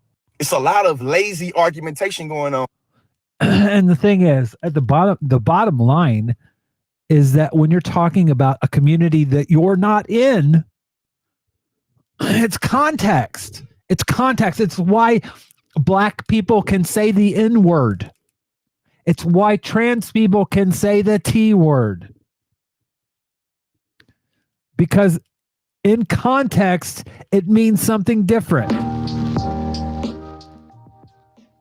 And I don't know why that's so fucking hard for people to grasp. Like, especially Black comedians. Why is this so difficult?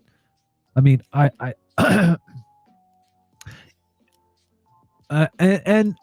the ironic thing is Dave Chappelle left his own show, according to this,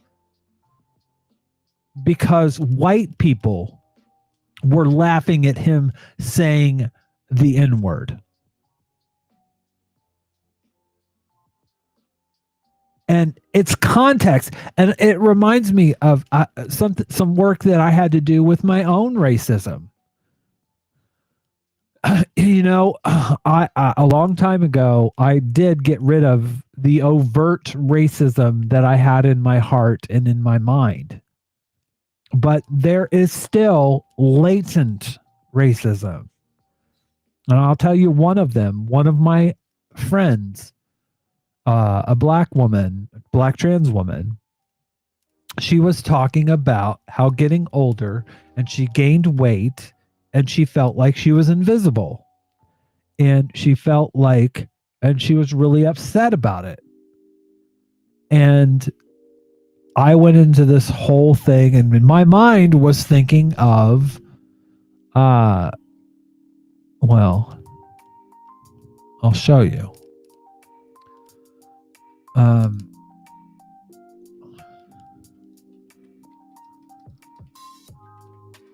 Chris Rock did a routine about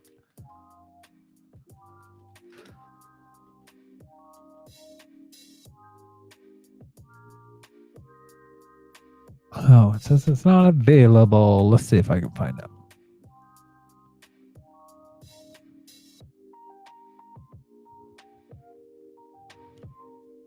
I don't know if I can, but there's a video where We'll fuck any white girl. where Chris Rock talks about black women and how a fat white woman will stay at home. A fat black woman, she's proud of her fat, blah blah blah blah blah. And he goes into this entire routine. And the reality of the situation when it comes to that is that the conversation that he was having, when Chris Rock was having, when he's having a conversation about black women, that's not racist. It's misogynistic for him in context. It's misogynistic for him in context. It's not racist. Me liking that and taking that in and using it for my friend. Well, you know, black women aren't invisible because they're proud of being fat. You know, that script was playing in my fucking head because I watched that fucking video. It's not racist for Chris Rock to say this. It's misogynistic because he's not a woman.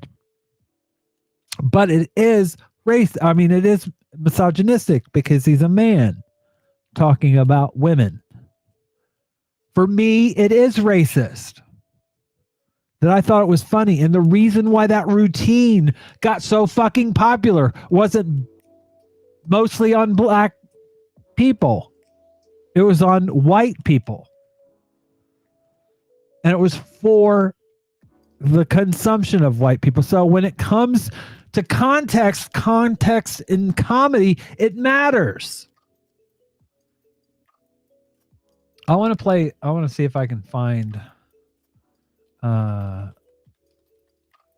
hopefully so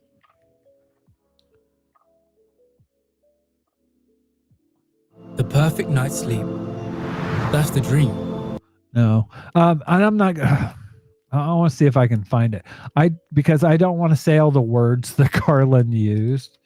Context, Carlin, words are just. Let's see if I can find it. A transcript of it. That's not 50 words, and it's not 7 words. It's not 7 dirty words.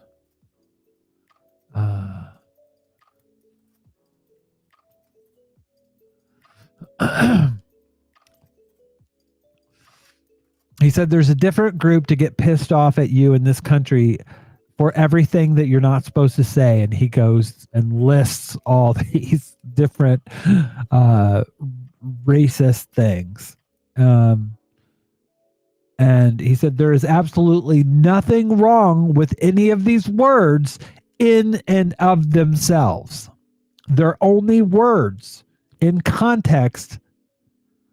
It's the context that counts. It's the user. It's the intention behind the words that makes them good or bad. The words are completely neutral. The words are innocent. I'm tired of people talking about bad words and bad language. Bullshit. It's the context that makes them good or bad. The context that makes them good or bad. For instance, if you take the N-word, there is nothing about the N-word in and of itself that is bad. It's the racist asshole who's using it that you ought to be concerned with. We don't mind Richard Pryor or Eddie Murphy saying it.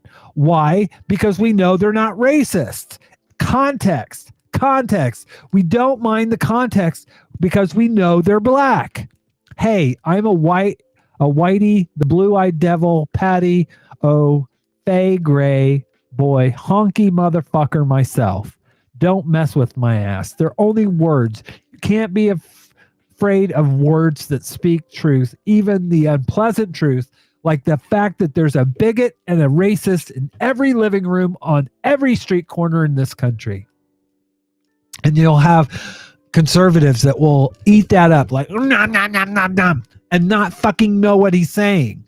He's saying it's the context that matters.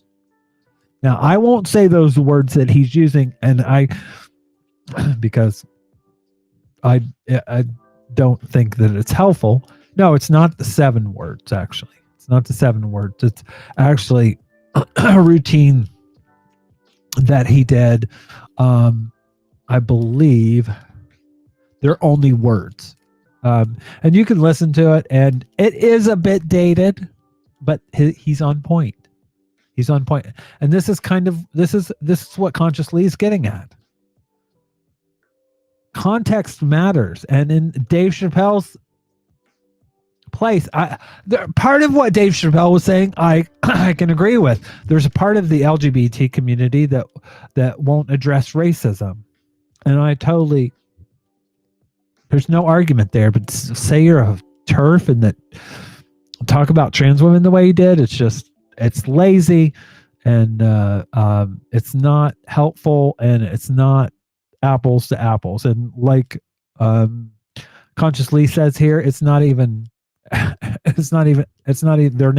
fruit. Here, you feel me? A lot of folks keep on saying, well, he's a comedian and comedians should be able to say what they want to say and do what they want to do. Hey, Kramer was a comedian. You feel what I'm saying? A lot of people are forgetting that the historical origins of blackface and minstrel shows are comedy. But we know today in 2021, we don't want to see no damn blackface or minstrel shows, correct? And we also know who made those popular, right? 9 black people. I rock with you, Unc. And we both smart men, you feel me? So we know when Donald Trump made that statement and said, stand back and stand by, we knew that was a dog whistle to whom? You feel me? When Dave Chappelle talking about, is it one day or multiple days? That was a dog whistle to whom? That's specific, right? When you say they didn't try to cancel, you talking about white people, right?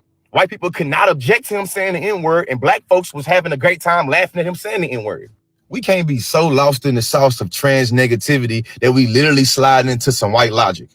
Black people can say the N-word 5,000 times, but y'all are forefront being contrarian to white people at the expense of black trans people. And let's forget the white folks for a minute right now. How many black trans people have y'all spoken to on this topic? Or y'all only tokenizing the ones that agree with y'all like white folks do Candace Owens? Which brings me to another point. We recognize that though Candace Owens is not a comedian, both Candace Owens and Dave Chappelle like to critique and talk shit about about black people. We recognize that Dave Chappelle critiques and talks about black people a lot different than what Candace Owens do. And we know Candace Owens try to bust her jokes every once in a while, they hella whack. But we recognize it's not what you do, but how you do it. Respectfully as well, a lot of y'all are going to be on the wrong side of history when it comes to this black trans thing. Notice I said black trans thing. I ain't talking about no white trans one right now. Think about it, though. Straight up on point. And I think that's on point. That's on point. But we have to also keep this in context as well. Some of them don't think people who had C-sections actually gave birth. For cis women who don't understand why they should care about transphobia, it's that over there. Purity arguments reaching the point of absurdity isn't a weird glitch in fascist logic. It's the only logical progression. If you follow any sort of supremacist purity ideology to its logical endpoint, it's always going to be some Highlander shit. They're going to keep excluding whoever they can as a group so that they can gain more power. Because if everyone were equal in any group, they would cease to gain more and more power. It doesn't end. If the Nazis had taken over all of the other white colonialist nations, they weren't going to treat all the white people cool. I think that's a strong point. Strong point. Now I'm going to end the trans section on here. By the way, if you have any suggestions for our segments, there are just leave them, because I want to actually have some graphics made for an anti-trans section, anti-COVID section, a Christian section, a racism section, but I still am working on a sex work section. Oh my God. So, I'll do one more trans one. This one, because I thought it was kind of funny. I'm going to do a footnote to this TikTok because I'm exactly as pretentious as you would need to be to do a footnote to a TikTok. So I called autogynephilia a fake theory made up by a weird horny pervert, which is absolutely true.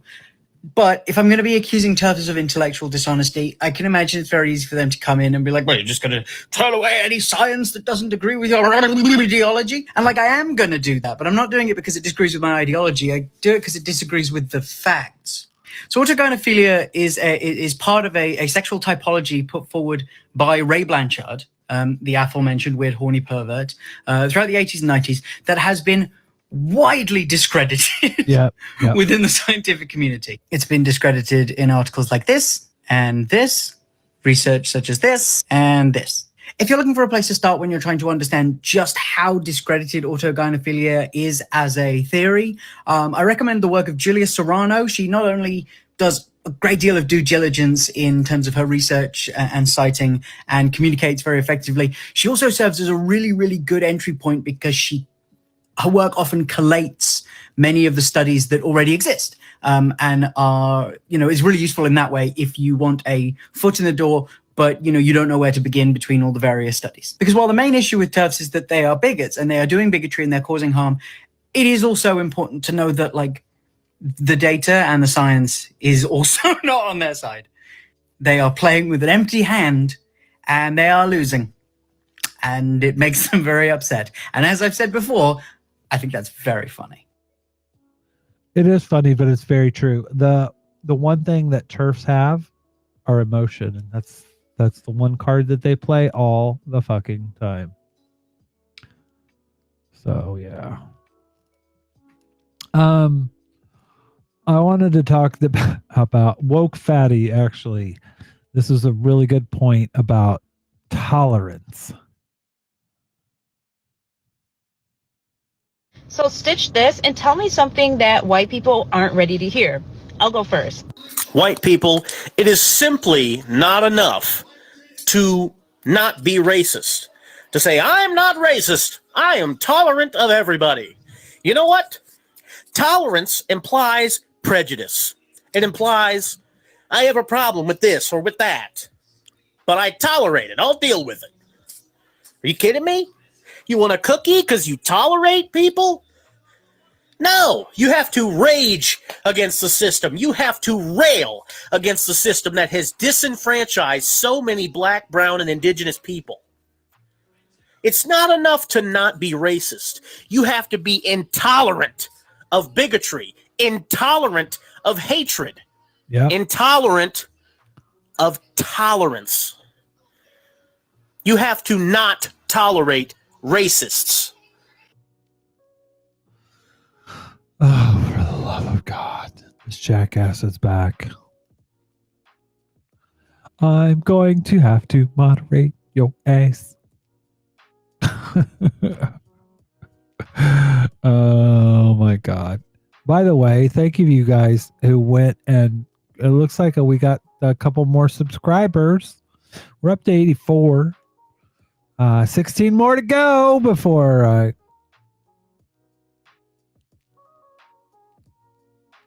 can name the channel. Let me see here. I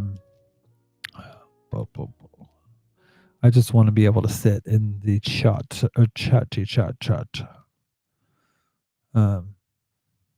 See here. There we go. Thank you, some random geek. Yeah, so it's annoying when you have people do that. Basically, it's a bot. Random Retro had to take off. Bay is home, so bye-bye for now. Have to go figure out dinner. Sorry if I got into trouble for watching the show instead of having dinner ready. I don't want to be the cause of any pain or break up or anything like that. Anyways. No.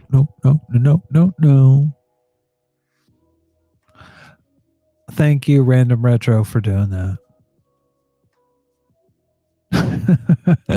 Jamie J went off to flirt. Thanks, Jamie J. No, I know where I am in your life. Yeah, that's okay. Let's look at that. BLM is a hate group because it has started massive fires.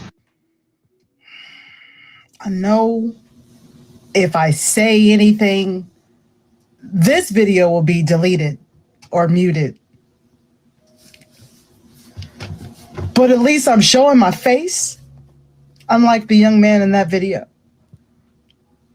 So I will sit in silence for the remainder of this video, and you can let your thoughts that you have, let that loose in the comment section, I guess. Thank you for listening. I'm not taking the bait. I bet TikTok will still delete or mute this video. That's why I downloaded the video, because I figured they probably fucking would. The ignorance is real, y'all.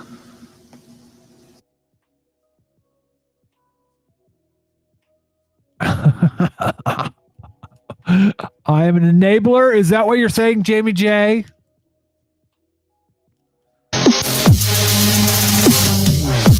Only Minneapolis police officer formerly disciplined for misconduct tied to department's riot response has left job. Minnesota. Fucking ACAB.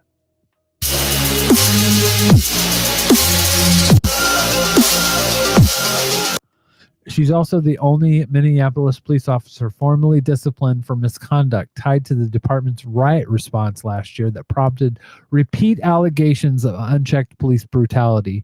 Ryan's infraction, speaking without permission to a magazine columnist about what she called toxic paramilitary police culture that breeds dangerous officers like Derek Chauvin. Yup. Some random geek said Black Lives Matter is racist, quote. A position my non-vaccinated Trump supporting younger brother shares. Yeah, it is if you don't know what racism is.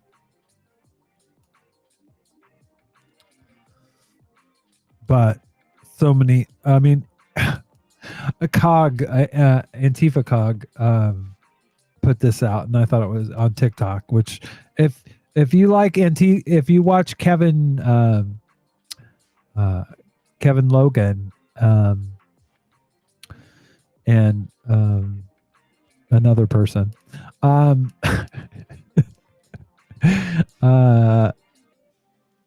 Antifa Cog has been on their show, but he put out this, and I thought it was hilarious. So Racist Zoomer made this video, and it's unintentionally quite funny.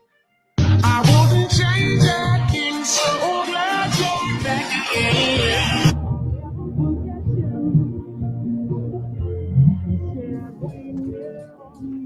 No, in the year...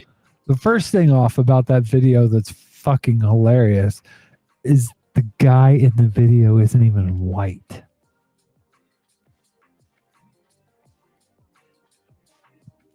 Jamie J says, is Kevin still hanging with Christy Summers? Yes, unfortunately. 2060, white people will still be a majority of the US population. I love how most people are thinking about like climate collapse in 2060, real world issues. And this guy is like, oh no, white people will be a slightly smaller majority in 2060 than they were in 1894. And the right wingers call us snowflakes. But the best bit is that on that graph, the number of white people in 2060 is a lot higher than the number in 1894. So he's actually crying about the fact that there'll be more white people. I don't think these people can read. I don't think they can read, and I don't think they actually analyze anything. It's a reflexive thing. I mean, one of the things, my transition really woke me up in a lot of different ways. And before I transitioned, I did have a lot of things that I literally say there are members of my family that literally shit, piss, fuck, and eat. And it's all reflexive. They talk about their feelings, but they don't self analyze. They don't think about things. They don't analyze. They aren't analytical. They don't apply any kind of logic to their lives. They are literally just reacting. And they're easily manipulated. But Mosquito Jones on TikTok said this. So stitch this and tell me something that white people aren't ready to hear. White people are expendable under capitalism and white supremacy, and only under those systems. Under capitalism, as a person, you are expendable. Sorry to tell you that.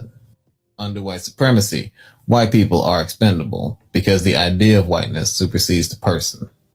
The moment that the person steps out of line, they are erased. Their whiteness is taken from them, revoked, can't be accessed again except for through the community, which controls that whiteness. White supremacy as an idea means that whiteness itself falls above everything, and protecting that idea falls above protecting you. The second that you step out of line and do anything that challenges white supremacy, you are no longer white, you are just Caucasian. And Caucasians are expendable under white supremacy. Yep.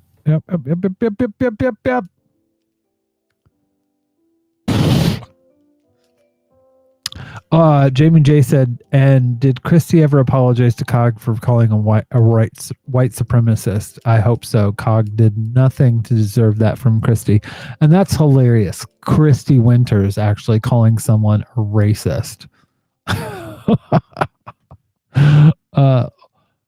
Where does she even have that kind of, like, where does she have the right to even say something like that? You know? Yeah, but no kid. This is a person that put this out, and I thought was so on point as far as like CRT and people banning stuff. Ever asked me what CRT is until all the talk about banning CRT started. And while I'm at the front of the room and I say, I can't talk about that, they do their own research. So essentially what's happened is banning CRT and making it taboo has taught a whole generation. And they had to seek it out on their own so they'll understand it more fully. And yeah, there's that. And I do think that's the cool side of this, is that when people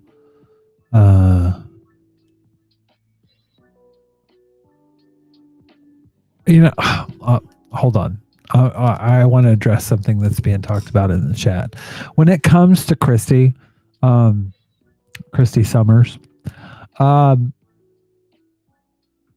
Jamie J said she called Cog and I white supremacist in the same tweet. Something about being white supremacist if you say ACAB because cops enforce hate crime laws. Jesus fucking Christ. The people that literally founded the phrase ACAB were black. Are they racist? I get so fucking tired of this. I mean, you'll have people that'll say, well, it's a bad thing and we ought to be for defund the police and not ACAB. You don't understand ACAB if that's what you think. Because all cops are bastards or all cops are bad. Literally is talking about systems of oppression. And if you don't know what the fuck you're talking about, you shouldn't be using. And that's what I think is happening here. when you have somebody like Christy calling someone a white supremacist, she has no business doing that, because who's she fucking shilling for? The establishment. Not black people, not black lives, the establishment. It's Jamie J said, I never got an apology, but I also didn't give her a welcome mat to offer me one. Fuck her. She's nothing but a fucking shill for, and she's using Black Lives Matter to criticize people that, and what I find ironic is that she did to COG exactly what she did to Some Random Geek. Someone that's an actual ally, she fucking stomps on. Because, you know, eventually the show is going to be her and Kevin talking to each other. Because, you know, they're going to alienate all the people that come on their show. Adam Rainstopper's in the chat. Good to see you there. I can't click on that link, unfortunately.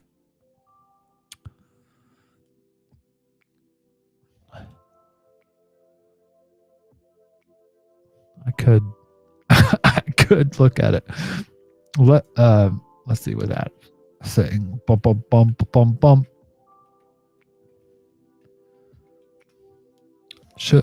I did this dangerously.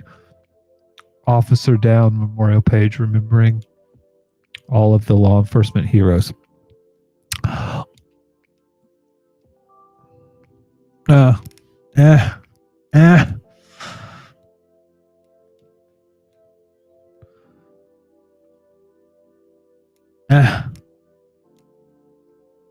don't know. I'm not gonna say I agree or disagree. I'm not gonna take a side on that, but yeah.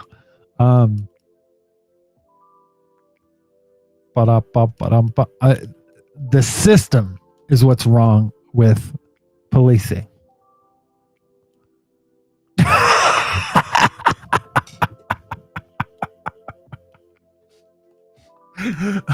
Jamie J coming in with a bat.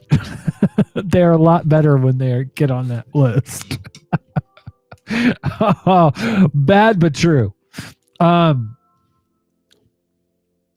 don't know. To be honest with you, there are some videos that I don't know what they are.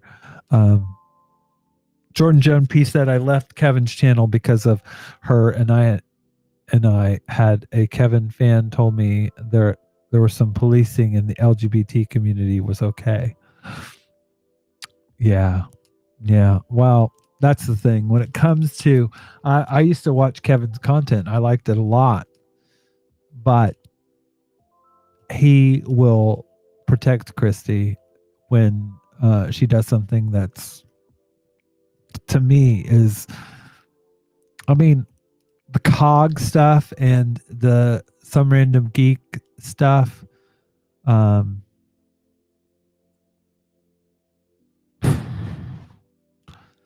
You know, this stuff with Geek was enough. With Jonathan was enough for me to just say, you know what, I don't need to watch your content. Plus, I do think it's one of those things that when, you know, they'll sit there and they'll make fun of people like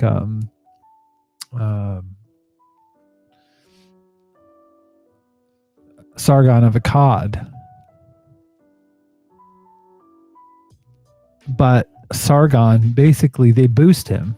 They're rage farming, essentially. So, you know, that's not something I want to take part in. So anyways.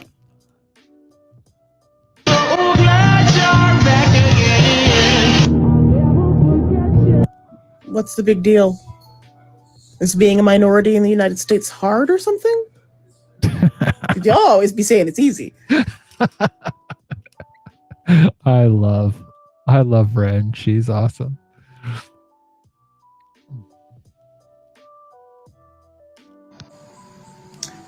No kid.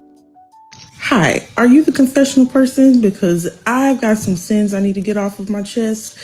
I just found out I have terminal cancer, so I've got about, I don't know, like 5 months left to live. First of all, well, hello there. Second of all, dope. What do you need to get off of your chest? Well, I see you're black, so I'm just going to be completely honest with you. For the past, I don't know, I'm 50 now, so about 49 years or so, I've been racist as hell. I mean, I call people the N-word. I tell people to go back to the country where they're from. I mean, just the whole shebang. And now being this close to death, I'm thinking, wait a minute, will God like this kind of behavior? Oh yeah, for sure, for sure. Yeah, I get your people in here all the time worried about the exact same thing. I will say I'm a little disappointed that you noticed I was black. I like the ones who don't see color. But yeah, I wouldn't worry about it. He doesn't really have that racism hang up. What? Really? Really? You think with the whole Bible thing that he'd be worried about it, but you're saying no. Yeah, I know. Surprising. But think about it. Slavery went on for over 500 years, If he had a problem with it, you think he would have said something, right? Good point. And now I've wasted my time coming over here to confess to a Negro. All right, I'm just going to get out of here. But just a second. What about tithing? Well, I may have missed a payment or two.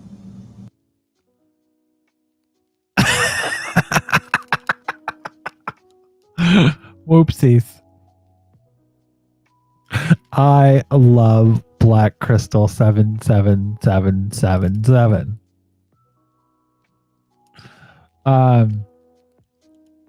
Adam says, I also, an individual does have to say cop. Yes, I would like to be that. The system itself is absolutely to blame, but that doesn't exonerate people involved. True. Very true. I still have a boatload of content, not even half the stuff did I get through tonight, but I am going to save it for Saturday's show. We are going to go down the comedy slide. We're going to go to Comedy Mountain, and yeah, nothing to see here.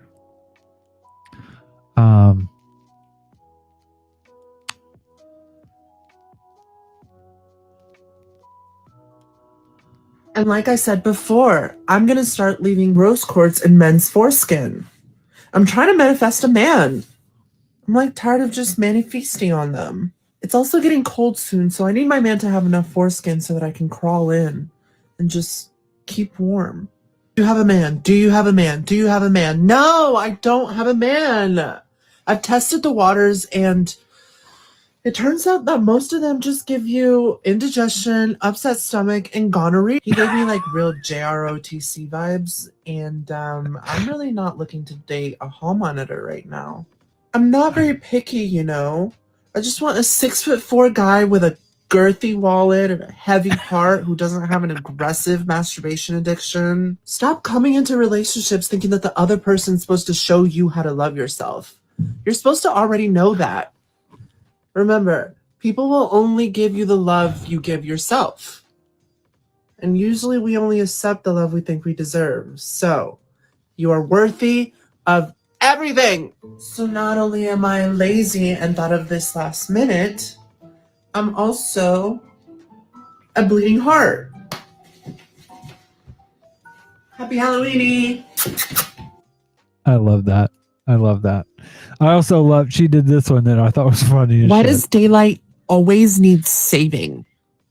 I feel like it needs to stop playing the victim every year and get its shit together. Because my mental health is not worth saving you, daylight. And at some point, I have to look out for myself and my mental health.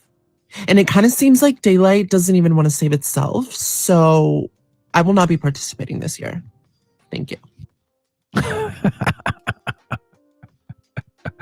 Oh, this one I thought I still love watching it. This one here.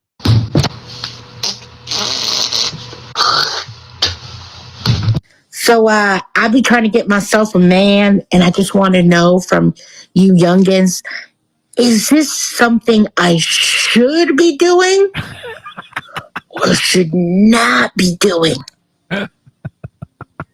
Because this explains a lot. I just asked more questions. Oh God.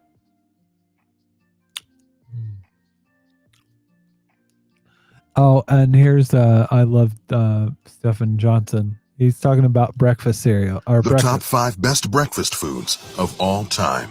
At number 5, we have hash browns. Crispy on the outside, tender and flaky on the inside. They're breakfast French fries. You know we fucks with it in the hood. I'm sorry, but this should be higher. Especially hash brown casserole, the bomb. One of the things that I miss whenever I'm in America, I have to go to Old Country Buffet and get their hash brown casserole, and I make it here in the UK because it's delicious. At number 4, we have sausage patties. Now I'm going to give these the edge over sausage. Now here's the thing: I make my own sausage patties.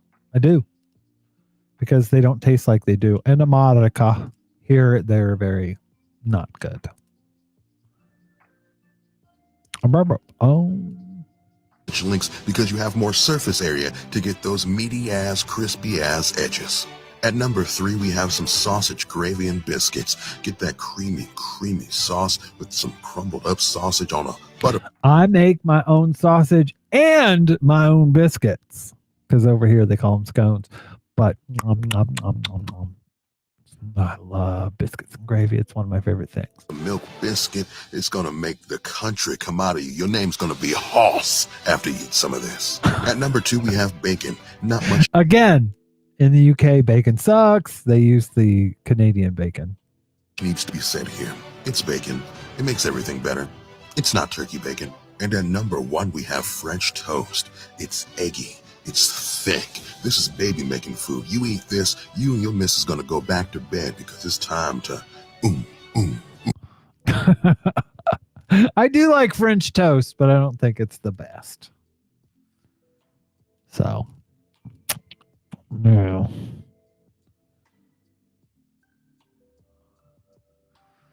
Dun, dun, dun, dun, dun, dun, dun, dun, dun. Okay, here we go. When you see some of the BLM and other characters out there saying, say their name, they are invoking the spirits of their dead ancestors to give them a kind of satanic energy. They literally want to bathe in the blood of Christianity. They know everything. Abort. Oh, dear. Yeah.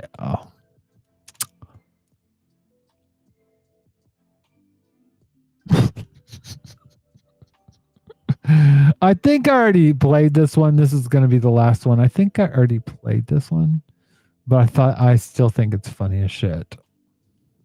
Oh, look, it's Ben Shapiro being socially inept. Hi ho, the Dario. I wear a mask to school. It helps to keep me safe.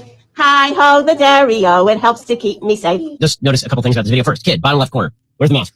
Under his nose, isn't it? Yeah, that's not going to be super effective. Just Ben Shapiro there, epically destroying a literal 3-year-old with facts and logic. There's been widespread data on whether masking small children in schools is conducive to actually preventing spread of the disease. The answer is at best inconclusive. Actually, even leaving aside that masks significantly reduce transmission among adults, so there's no reason why children wouldn't benefit. Masking and social distancing in schools results in minimal COVID and low secondary transmission. And the CDC found that schools with no mask mandates were 3.5 times more likely to suffer a COVID outbreak, which I would say is pretty conclusive, but why let evidence get in the way of your reactionary talking points? To pretend that it is the mask that is keeping them safe rather than, their youth is, of course, to ignore all possible data. Well, ignoring data is something you're good at, but also it's a song for kids. They don't need to know that the risk is more secondary through their relations to vulnerable adults. It takes a special kind of social ineptitude to debunk a nursery rhyme for not having scientific citations. Oh, dear. Oh, my. So that's the show for tonight. Thank you, everybody, for coming. I do want to talk about, you guys are kind of going at each other in the chat. And to be honest with you, I understand totally where Adam and Jamie are coming from. If you've ever been the victim of police violence, it's very hard to keep hover outside of and have this detached view of police. That's the thing. Policing as a whole. I mean, me personally, I don't give a shit. You know, if something happens to a police officer, they do more harm than good. And I don't think of them any more than I think of a mobster that gets whacked. They just work for a fucking legalized gang. And I don't celebrate it, but I don't care about it either. So, Jordan Joan P. That 3-year-old really got owned. Yeah, when it comes to Ben Shapiro, that's who he goes after.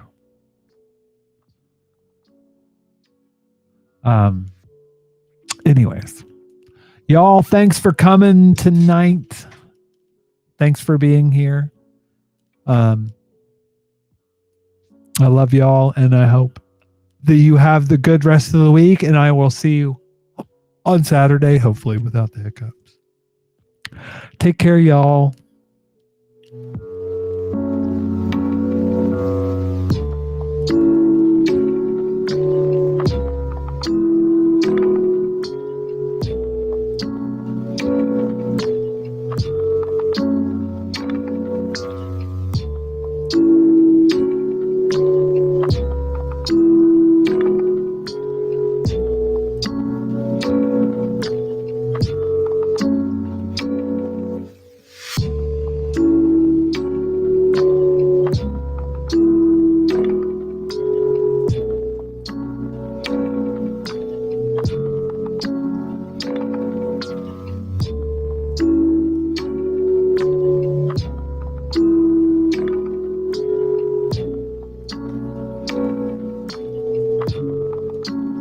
By the way, I forgot to say, Social Justice Alchemy on Sundays, and help our comrades out at